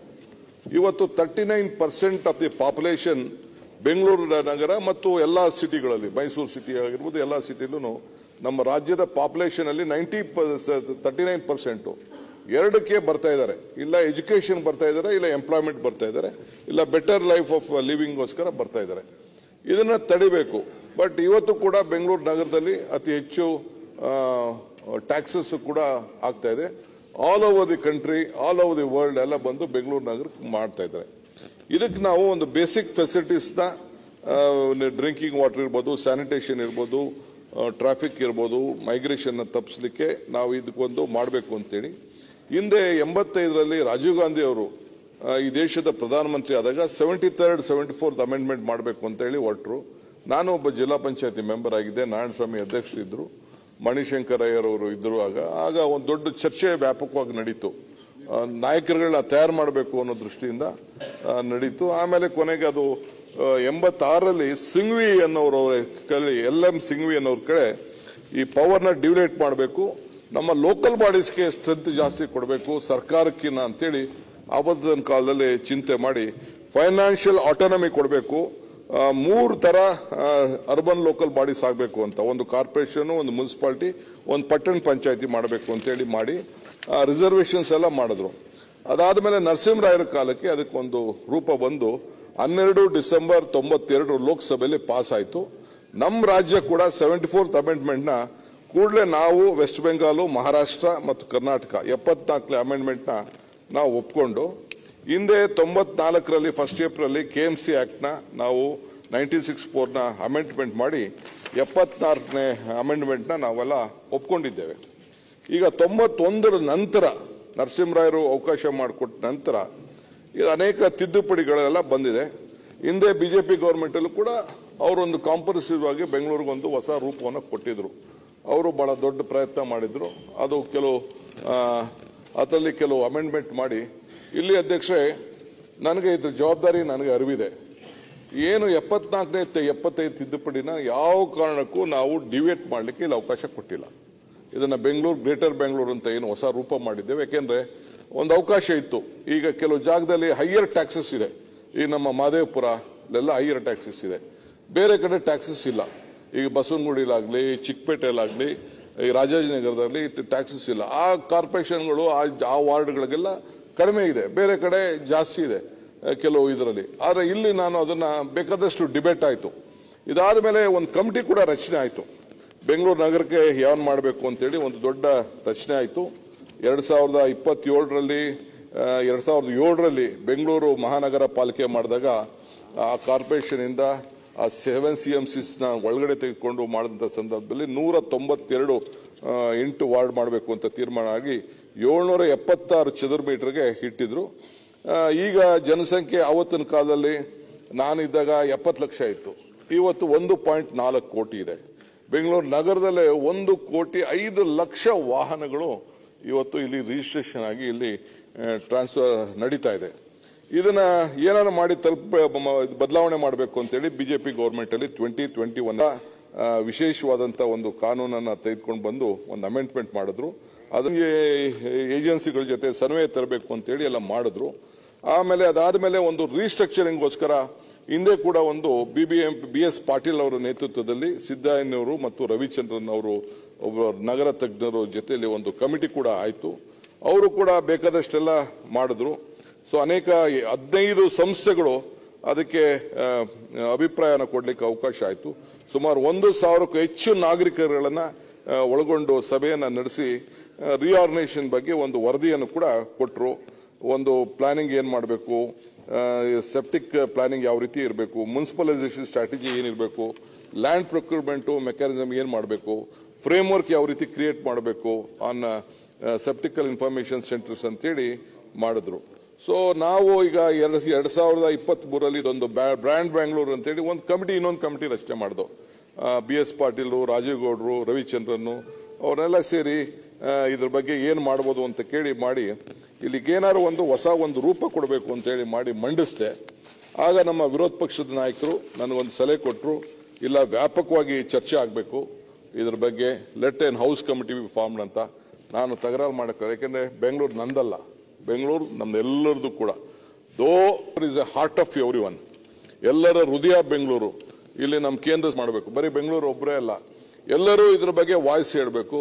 ರೈಟ್ ಓರ್ ರಾಂಗೋ, ನಾವೆಲ್ಲ ರಾಜಕಾರಣ, ನಾನು ಹಳ್ಳಿಯಿಂದ ಬಂದವನು, ಆದ್ರೂ ಕೂಡ ನನ್ನ ಎಜುಕೇಶನ್ ಎಲ್ಲ ಇಲ್ಲೇ ನಡೆದಿದ್ದು. ಫಸ್ಟ್ ಸ್ಟ್ಯಾಂಡರ್ಡ್ ಇಂದ ಹಿಡಿದು ಅಲ್ಲೆಲ್ಲ ಓದ್ದೆ ಅಷ್ಟೇ, 1-2 ವರ್ಷ. ತಿರ್ಗಾ ಇಲ್ಲಿ ಬಂದು ಬೆಂಗಳೂರು ಬಂದು ಸೇರ್ಕೊಂಡವೆ, ವಾಪಸ್ ಹೋಗ್ಲೇ ಇಲ್ಲ. ಅಂತವ್ರು ನಮ್ಮಂತವ್ರು ನಿಮ್ಮಂತವ್ರು ಬಹಳ ಜನ ಇಲ್ಲಿ ಇದ್ದೀರಿ, ಇಲ್ಲ ನೀವು ಅಲ್ಲಿದ್ದೀರ ಬಿಡಿ. ಬೇರೆಯವರೆಲ್ಲ ನಾವೆಲ್ಲ ಬಂದು ಬೆಂಗಳೂರು ಸೇರ್ಕೊಂಡವರು. ನಾವು ನಮ್ಮ ಅಶ್ವಥ್ ನಾರಾಯಣ ಅಷ್ಟೇ, ಅವರೆಲ್ಲ ಮಾಗಡಿ ಅಲ್ಲ, ನೀವು ಮೂಲ ಇಲ್ಲಿ ಬಂದು ಸೇರ್ಕೊಂಡಿದ್ದಾರೆ. ಹಂಗೆ ಬಹಳ ಜನ ಎಲ್ಲ ಬಂದೆಲ್ಲ ಸೇರ್ಕೊಬಿಟ್ಟಿದ್ದಾರೆ. ಏನು ಮಾಡೋಕ್ಕಾಗಲ್ಲ, ಇಲ್ಲಿ ಹವಾ ನೀರು, ಕಾವೇರಿ ನೀರು, ಪ್ರಕೃತಿ ಎಲ್ಲ ಬಹಳ ಚೆನ್ನಾಗಿದೆ ಅಂತೇಳಿ ನಾವ್ಯಾರು ಹೋಗ್ತಾ ಇಲ್ಲ. ಸೊ ಹಂಗೆ ಇವತ್ತು ನಮ್ಮ ಕಮಿಟಿ ಫಾರ್ಮೇಷನ್ ಮಾಡ್ದೋ. ನಾವು ರಿಜ್ವಾನ್ ಅವರು, ಐ ಶುಡ್ ಕಂಗ್ರಾಚುಲೇಟ್ ಟೀಮ್, ಅವ್ರ ಟೀಮ್ ಅತಿ ಉತ್ತಮವಾಗಿ ಸುಮಾರು 15 ಮೇಲೆ ಮೀಟಿಂಗ್ ಮಾಡಿದ್ದಾರೆ. ನಮ್ಮ ಹ್ಯಾರಿಸ್ ಅವರು, ಶಿವಣ್ಣ ಅವರು, ST ಸೋಮಶೇಖರ್, ಪ್ರಿಯಾ ಕೃಷ್ಣ, AC ಶ್ರೀನಿವಾಸು, ಸುರೇಶ್ ಕುಮಾರ್ ಅವರು, SR ವಿಶ್ವನಾಥ್ರವರು, ರಘುರವರು ಸದಸ್ಯರು, GT ದೇವೇಗೌಡರು, ಪುಟ್ಟಣ್ಣವರು, ಗೋಪಿನಾಥ್ರವರು, ಯುಗೌಡರು, ಇವರೆಲ್ಲ ಸೇರಿ ಮೆಂಬರ್ಸ್ ಆಗಿದ್ರು. ನೀವು ನನ್ಗೆ ಕೇಳ್ದೆ ನನ್ನ ಲಾ ಮಿನಿಸ್ಟರ್ ಬೇರೆ ಕಮಿಟಿಗೆ ಹಾಕ್ಬಿಟ್ಟಿದ್ರಿ. ನಾವು ಮಂತ್ರಿಗಳಾಗಿ ಅಲ್ಲಿ ಹೋಗೋದು ಸರಿ ಇಲ್ಲ ಅಂತ I did not participate in that committee. Being A minister it is not right ಅಂತೇಳಿ ನಾನು ಅಲ್ಲಿಗೆ ಹೋಗ್ಲಿಲ್ಲ. ಸೊ ಬಹಳ ದೊಡ್ಡ ಪ್ರಯತ್ನ ಮಾಡಿ ಕೊಟ್ಟಿದ್ದಾರೆ ಅಧ್ಯಕ್ಷರೇ. ಇಲ್ಲಿ ದೊಡ್ಡ ವ್ಯಾಪಕವಾದಂತ, ಆಮೇಲೆ ಸಾರ್ವಜನಿಕರ ಅಭಿಪ್ರಾಯ ಕೂಡ ಪಡಲಾಗಿದೆ, ಟೆಕ್ನಿಕಲ್ ಎಕ್ಸ್ಪರ್ಟ್ಸ್ ಪಡಲಾಗಿದೆ, ಒಪಿನಿಯನ್ ಮಾಡಲಾಗಿದೆ. ಬೇಕಾದಷ್ಟು ಬೊಮ್ಮನಹಳ್ಳಿಲಿ ಒಂದು ಇದನ್ನಾಗಿದೆ, ಮೀಟಿಂಗ್ ಆಗಿದೆ, ಮಹಾದೇವಪುರದಲ್ಲಾಗಿದೆ, ಬೇರೆ ಬೇರೆ ಕಡೆ ಎಲ್ಲ ಕೂಡ ಮೀಟಿಂಗ್ ಆಗಿದೆ. ಕೆಲವು ಕಡೆ ಸೋಮಶೇಖರ್ ಪಾರ್ಟಿಸಿಪೇಟ್ ಮಾಡಿದ್ದಾರೆ, ಕೆಲವು ಕಡೆ ನಾಗರಾಜ್ ಯಾದವ್ ಮಾಡಿದ್ದಾರೆ, ಗೌತಮ್ ಕುಮಾರ್ ಅಂತ ಮಾಜಿ ಮೇಯರ್ ಅವರು ಕೂಡ ಮಾಡಿದ್ದಾರೆ. ಸೊ ಎಲ್ಲರೂ ಕೂಡ ಬಹಳ ಜನ ಎಲ್ಲ ಪಾರ್ಟಿಸಿಪೇಟ್ ಮಾಡಿ, ಅನೇಕ ಹರೀಶ್ ಅಂತ ಮಾಜಿ ಉಪಮೇಯರ್ ಅವ್ರು ಮಾಡಿದ್ದಾರೆ, ರಮೇಶ್ ಮಾಜಿ ವಿಧಾನ ಪರಿಷತ್ ಸದಸ್ಯ ಅವರು ಮಾಡಿದ್ದಾರೆ, ಸರವಣ ಮಾಡಿದ್ದಾರೆ, ಉದಯ್ ಗೌಡಾಚಾರ್ ಮಾಡಿದ್ದಾರೆ, ಒಂದ್ ಕಡೆ ಎಂ ಕೃಷ್ಣಪ್ಪನವ್ರು ಮಾಡಿದ್ದಾರೆ, ಸತೀಶ್ ರೆಡ್ಡಿ ಅವರು ಮಾಡಿದ್ದಾರೆ. ಸೊ ಎಲ್ಲ ಬಹಳ ಪಾರ್ಟಿಸಿಪೇಟ್ ಮಾಡಿದ್ದಾರೆ. ಈಗ ಒಂದು ವರದಿಯನ್ನು ಕೂಡ ಅವರು ಕೊಟ್ಟಿದ್ದಾರೆ. ಈಗ ವರದಿಯಲ್ಲಿ ನಾನು ಇಲ್ಲಿ ಮಂಡಿಸಿದ್ದೀನಿ. But still I want all political parties ಇದರಲ್ಲಿ ಏನಾದ್ರು ತಪ್ಪು ಮಾಡಿದ್ರು ಈಗ ಕೂಡ ನಾವು I am committed to it. Because ಇದಕ್ಕೆ ಒಂದು ವ್ಯಾಪಕವಾಗಿ ಅವ್ರಿಗೆ ಶಕ್ತಿ ಸಿಕ್ಕಬೇಕಿಲ್ಲ. ಏನಾಗ್ತದೆ ಇಲ್ಲಿ 1ರಿಂದ 7ವರೆಗೂ ಮಾಡಬೇಕು ಅಂತಿದೆ. 7 ಮಾಡಬೇಕು ಅಂತಲ್ಲ, for tomorrow's benefit we are thinking. But ಇಲ್ಲಿ ಅಡ್ಮಿನಿಸ್ಟ್ರೇಷನ್ ಬಹಳ ವೀಕ್ ಆಗ್ತದೆ. ಒಬ್ಬ ಕಾರ್ಪೊರೇಷನ್ ಕಮಿಷನರ್ ಕೈಲಿ, ಒಬ್ಬ ಚೀಫ್ ಇಂಜಿನಿಯರ್ ಕೈಲಿ ಇದನ್ನ ಮ್ಯಾನೇಜ್ ಮಾಡಲಿಕ್ಕೆ ಇದು ಬಹಳ ಕಷ್ಟ ಆಗ್ತಾ ಇದೆ. ಸೊ ಈ ಹಿನ್ನೆಲೆಯಲ್ಲಿ ನಾವು 1ರಿಂದ 7 ಮಾಡಬೇಕು ಅಂತ ಹೇಳಿದ್ದೇವೆ. ಆಮೇಲೆ ಕಮಿಟಿಗಳು ಮಾಡಿದ್ದೇವೆ. MLAಗಳು ಲೋಕಲ್ ಕಾನ್ಸ್ಟಿಟ್ಯೂನ್ಸಿಲಿ ಆ MLAಗಳಿಗೆ ಸ್ವಲ್ಪ ಗ್ರಿಪ್ ಇರಬೇಕು, ವಾರ್ಡ್ ಕಮಿಟಿಗಳಾಗಬೇಕು, ಅಲ್ಲಿ ರೆಪ್ರೆಸೆಂಟೇಷನ್ ಆಗಬೇಕು. ಈ ಗ್ರೇಟರ್ ಬ್ಯಾಂಗ್ಳೂರ್ ಕಮಿಟಿಲಿ all will be the member of this greater committee. ಆಮೇಲೆ ಮಿಕ್ಕಿದ ಕಾರ್ಪೊರೇಷನ್ ಏನು ಒಂದು ಅವಕಾಶ ಇದೆ, ಆ ಸ್ಟ್ರಕ್ಚರ್ನ ನಾವು ಚೇಂಜ್ ಮಾಡಕ್ ಹೋಗ್ತಾ ಇಲ್ಲ. ಆ ಸ್ಟ್ರಕ್ಚರ್ ಏನಿದೆ ಆ ಸ್ಟ್ರಕ್ಚರ್ ಹಂಗಿದೆ. ಸೊ ಅವರು ಚೀಫ್ ಮಿನಿಸ್ಟ್ರಿಲಿ ಅಧ್ಯಕ್ಷರಾಗಿರ್ತಾರೆ, ಯಾರು ಡಿಸ್ಟ್ರಿಕ್ಟ್ ಮಿನಿಸ್ಟ್ರಿ ಇನ್ಚಾರ್ಜ್ ಇರ್ತಾರೆ ಅವರು ಅದಕ್ಕೆ ವೈಸ್ ಚೇರ್ಮನ್ ಆಗಿರ್ತಾರೆ. ಮಿಕ್ಕಿದೆಲ್ಲ ಸಂಬಂಧಪಟ್ಟಂತ ಬೆಂಗಳೂರು ನಗರಕ್ಕೆ ಸೇರಿದಂತ ಮಿನಿಸ್ಟರ್ಸ್ ಇರ್ತಾರೆ. MLAs ಯಾರು ಎಲೆಕ್ಟ್ ಆಗಿದ್ದಾರೆ, ಆಮೇಲೆ MPs ಯಾರಿದ್ದಾರೆ ಅವರು ಕೂಡ ಇದಕ್ಕೆ ಮೆಂಬರ್ ಆಗಿರ್ತಾರೆ. ಆ ಕಾರ್ಪೊರೇಷನ್ಗಳಲ್ಲಿ ಏನಿದೆ ಈಗೇನು ಸಿಸ್ಟಮ್ ಇದೆ, ಈಗೇನು ಹಾಲಿ ಏನು ಸಿಸ್ಟಮ್ ಇದೆ ಆ ಸಿಸ್ಟಮ್ನ ನಾವು ಚೇಂಜ್ ಮಾಡಕ್ಕೆ ಹೋಗಿಲ್ಲ. ಅದೇ ಸಿಸ್ಟಮ್ನ ನಾವು ಈ ಸಂದರ್ಭದಲ್ಲಿ ನಾವು ಮಾಡಿದ್ದೇವೆ. ಆಮೇಲೆ ಇದನ್ನ ಟ್ಯಾಕ್ಸೇಷನ್ ಕೂಡ ಏನು ಹಿಂದೆ ಏನು ದೆಹಲಿಯವರು ಕೂಡ ಕೆಲವು ಸೂಚನೆಗಳನ್ನು ಕೊಟ್ಟಿದ್ದಾರೆ ಯಾವ ರೀತಿ ಟ್ಯಾಕ್ಸೇಷನ್ ಮಾಡಬೇಕು ಅಂತ. ಹಿಂದೆ ಏನಿತ್ತು ಕೆಲವನ್ನ ನಾನು ಅಮೆಂಡ್ಮೆಂಟ್ ಕೂಡ ಮಾಡಿದೆ ನಾನು, ಅದು ಕೂಡ ಕೆಲವು ಸಂದರ್ಭದಲ್ಲಿ ಅದನ್ನು ಕೂಡ ಇಟ್ಟಿದ್ದೇವೆ. ಏನೇನು ಎಸೆನ್ಷಿಯಲ್ ಇದಕ್ಕೆ ಬರಬೇಕು ಅಂತೇಳಿ. ಇಲ್ಲಿ ಮುಖ್ಯವಾಗಿ ಈ ಗ್ರೇಟರ್ ಬೆಂಗಳೂರು ಅಥಾರಿಟಿಗೆ we have involved this police also. Police ಇರ್ಬೋದು, ವಾಟರ್ ಸಪ್ಲೈ ಇರ್ಬೋದು, ಬೇರೆ ಏನೇನು ಇನ್ಫ್ರಾಸ್ಟ್ರಕ್ಚರ್ ಬೇಕು ಎಲ್ಲರನ್ನು ಕೂಡ LBT ಬೇರೆ ಎಲ್ಲ ಕೂಡ ಅವ್ರನ್ನೆಲ್ಲರೂ ಕೂಡ ವೇಸ್ಟ್ ಮ್ಯಾನೇಜ್ಮೆಂಟ್ಗೆ, ಅರ್ಬನ್ ಹೆರಿಟೇಜ್ ವಿಚಾರಕ್ಕೆ ಎಲ್ಲದಕ್ಕೂ ಕೂಡ ಎಲ್ಲರನ್ನು ಕೂಡ MD BMTC, MD BMRCL, MD BESCOM, MD CEO BMLTA ಇವ್ರನ್ನೆಲ್ಲ ಕೂಡ ಇದಕ್ಕೆ ನಾವು ಹಾಕೊಂಡು, ಯಾಕೆಂದ್ರೆ ಇದು ಬರೀ ಅವ್ರ ನಂದೇ ಜವಾಬ್ದಾರಿ ಸಪರೇಟ್ ಅನ್ನಕ್ಕಾಗಲ್ಲ. ಸೊ ಇವ್ರ ಲೆಜಿಸ್ಲೇಟರ್ಸ್ಗೆ ಅವ್ರಿಗೂ ಕೂಡ ಅವ್ರನ್ನ ಕೇಳೋಷ್ಟು ಶಕ್ತಿ ಇರಬೇಕು, ಕಂಟ್ರೋಲ್ ಇರಬೇಕು. ಬರೀ ಮೇಯರ್ ಸಿಟಿ ಕಾರ್ಪೊರೇಷನ್ ಅಲ್ಲ. ಸೊ GBAಗೆ chief commissioner will be the ex officio member of the secretary. BDA commissioner ಕೂಡ ಇಲ್ಲಿ ಈ ಅಥಾರಿಟಿ ಒಳಗಡೆ ಇರಬೇಕು. ಇವರು ಅವ್ರಿಗೆ ಕ್ವಶನ್ ಮಾಡಂಗಿರ್ಬೇಕು. ನಾನೇ ಬೇರೆ ಸಪರೇಟ್ ಅನ್ನೋದು ಆಗಬಾರ್ದು ಅನ್ನೋ ದೃಷ್ಟಿಯಿಂದ, ಯಾಕೆ ನಾನು ಒಂದು ಲೋಯರ್ ಲೆವೆಲ್ ಇಂದ ಒಬ್ಬ ಲೋಕಲ್ ಬಾಡೀಸ್ ಇಂದ ಬಂದ ಒಂದು ದೃಷ್ಟಿಯಿಂದ ನಾನು ಅವ್ರಿಗೂ ಒಂದು ಪವರ್ ಸಿಗಬೇಕು ಅಂತ ಹೇಳಿ. ನಾವು ಇವತ್ತು ಇರ್ತೀವಿ, ನಾಳೆ ಇರಲ್ಲ, but this will stay for A long time. ಆ ದೃಷ್ಟಿಯಿಂದ ಇವತ್ತು ನಾವು ಏರಿಯಾಗೆ ಒಂದು ಮಾಡಿದ್ದೇವೆ, ಇನ್ಕ್ಲೂಡಿಂಗ್ ದಿ ಫೈರ್ ಫೋರ್ಸ್, ಆಮೇಲೆ ಟ್ರಾಫಿಕ್ ಪೊಲೀಸ್ ಅವರು, disaster management, slum development board, ಇವರೆಲ್ಲ ಕೂಡ, ಆಮೇಲೆ ಪ್ಲಾನಿಂಗ್ ಫಂಕ್ಷನ್ಸು, ಸೂಪರ್ವೈಸೇಷನ್ ಆಫ್ ಅಥಾರಿಟೀಸು, ಇವೆಲ್ಲ ಕೂಡ ಇದು ಇಟ್ಕೊಂಡಿದ್ವಿ. ಮೇಜರ್ ಕೆಲವು 1 to 1 ಇರೋದಕ್ಕೆ ಸರ್ಕಾರ ಆಗ ಈ ಕಾರ್ಪೊರೇಷನ್ ಇನ್ನೊಂದು ಕಾರ್ಪೊರೇಷನ್ ಎರಡೂ ಸೇರಿ ಒಂದೇನೋ ಒಂದು ದೊಡ್ಡ ಬ್ರಿಡ್ಜ್ ಮಾಡಬೇಕಾಯಿತು, ಒಂದು ಇಡೀ ಬೆಂಗಳೂರು ನಗರಕ್ಕೆ ಏನಾರ ಮಾಡ ಅಂತ ಸಂದರ್ಭದಲ್ಲಿ ಗವರ್ಮೆಂಟ್ಗೆ, ಚೀಫ್ ಮಿನಿಸ್ಟರ್ಗೆ ಮತ್ತು ಆ ಕಮಿಟಿಗೆ ಏನ್ ಮಾಡ್ಲಿಕ್ಕೂ ಕೂಡ ಒಂದು ಅವಕಾಶ ಇದೆ. ಇಲ್ಲಿ member secretary, chief commissioner of the GBA, ಆ ಕಮಿಷನರ್ಸ್, ಅದಕ್ಕೆ ಕಮಿಷನರ್ಸ್ ಯಾರ್ಯಾರು ಬರ್ತಾರೆ ಅವರು ಕಾರ್ಪೊರೇಷನ್ಗೆ ಮೆಂಬರ್ಸು, BDA ಕಮಿಷನರು, ತಿರ್ಗಾ ಅದೇ ಫೈಲಲ್ಲಿ ಎಲ್ಲ ಕೂಡ ಮಾಡಬೇಕು ಅಂತ ಅವ್ರಿಗೆ ಡಿಸ್ಚಾರ್ಜ್ ಆಫ್ ಪವರ್ಸ್ ಕೂಡ ಇದನ್ನ ನಾವು ಸ್ವಲ್ಪ ಅವ್ರಿಗೆ ಸ್ಟ್ರೆಂಥನ್ ಮಾಡಲಿಕ್ಕೆ ಮಾಡಿದ್ದೇವೆ.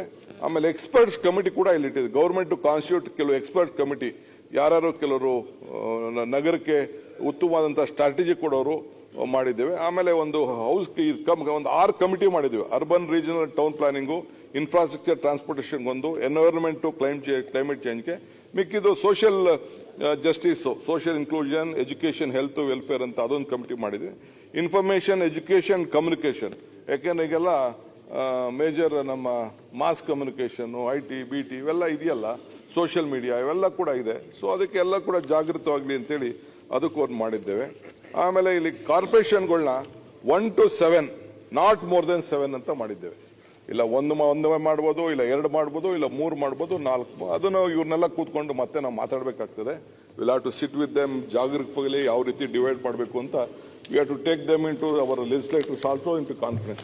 ಸುಮ್ಮನೆ ನಾವು ಮಾಡೋಕ್ಕಾಗಲ್ಲ, ಯಾಕೆಂದ್ರೆ ಅಡ್ಮಿನಿಸ್ಟ್ರೇಷನ್ ಕೂಡ ಬಹಳ ಮುಖ್ಯ ಇಲ್ಲಿದೆ ಆ ದೃಷ್ಟಿಯಿಂದ. ಆಮೇಲೆ ಪಾಪ್ಯುಲೇಷನ್ ಕೂಡ ನಾಟ್ ಲೆಸ್ ದೆನ್ 10 lakhs ಜಾಸ್ತಿ ಇರಬೇಕು, ಮಿನಿಮಮ್ ಜಾಸ್ತಿ ಇರಬೇಕು. 55,000 inhabitants per kilometre. Revenue generation minimum 300 crore ರೂಪಾಯಿ ಯಾವ್ದಾದ್ರು ಒಂದು ಮಾಡಬೇಕಾದ್ರೆ ಒಂದು ಇದಕ್ಕೆ ಅಟ್ಲೀಸ್ಟ್ ಮಿನಿಮಮ್ 300 ಕೋಟಿ ರೂಪಾಯಿ ಅದಕ್ಕೆ ರೆವಿನ್ಯೂ ಇರಬೇಕು ಇದಕ್ಕಿನ್ನ.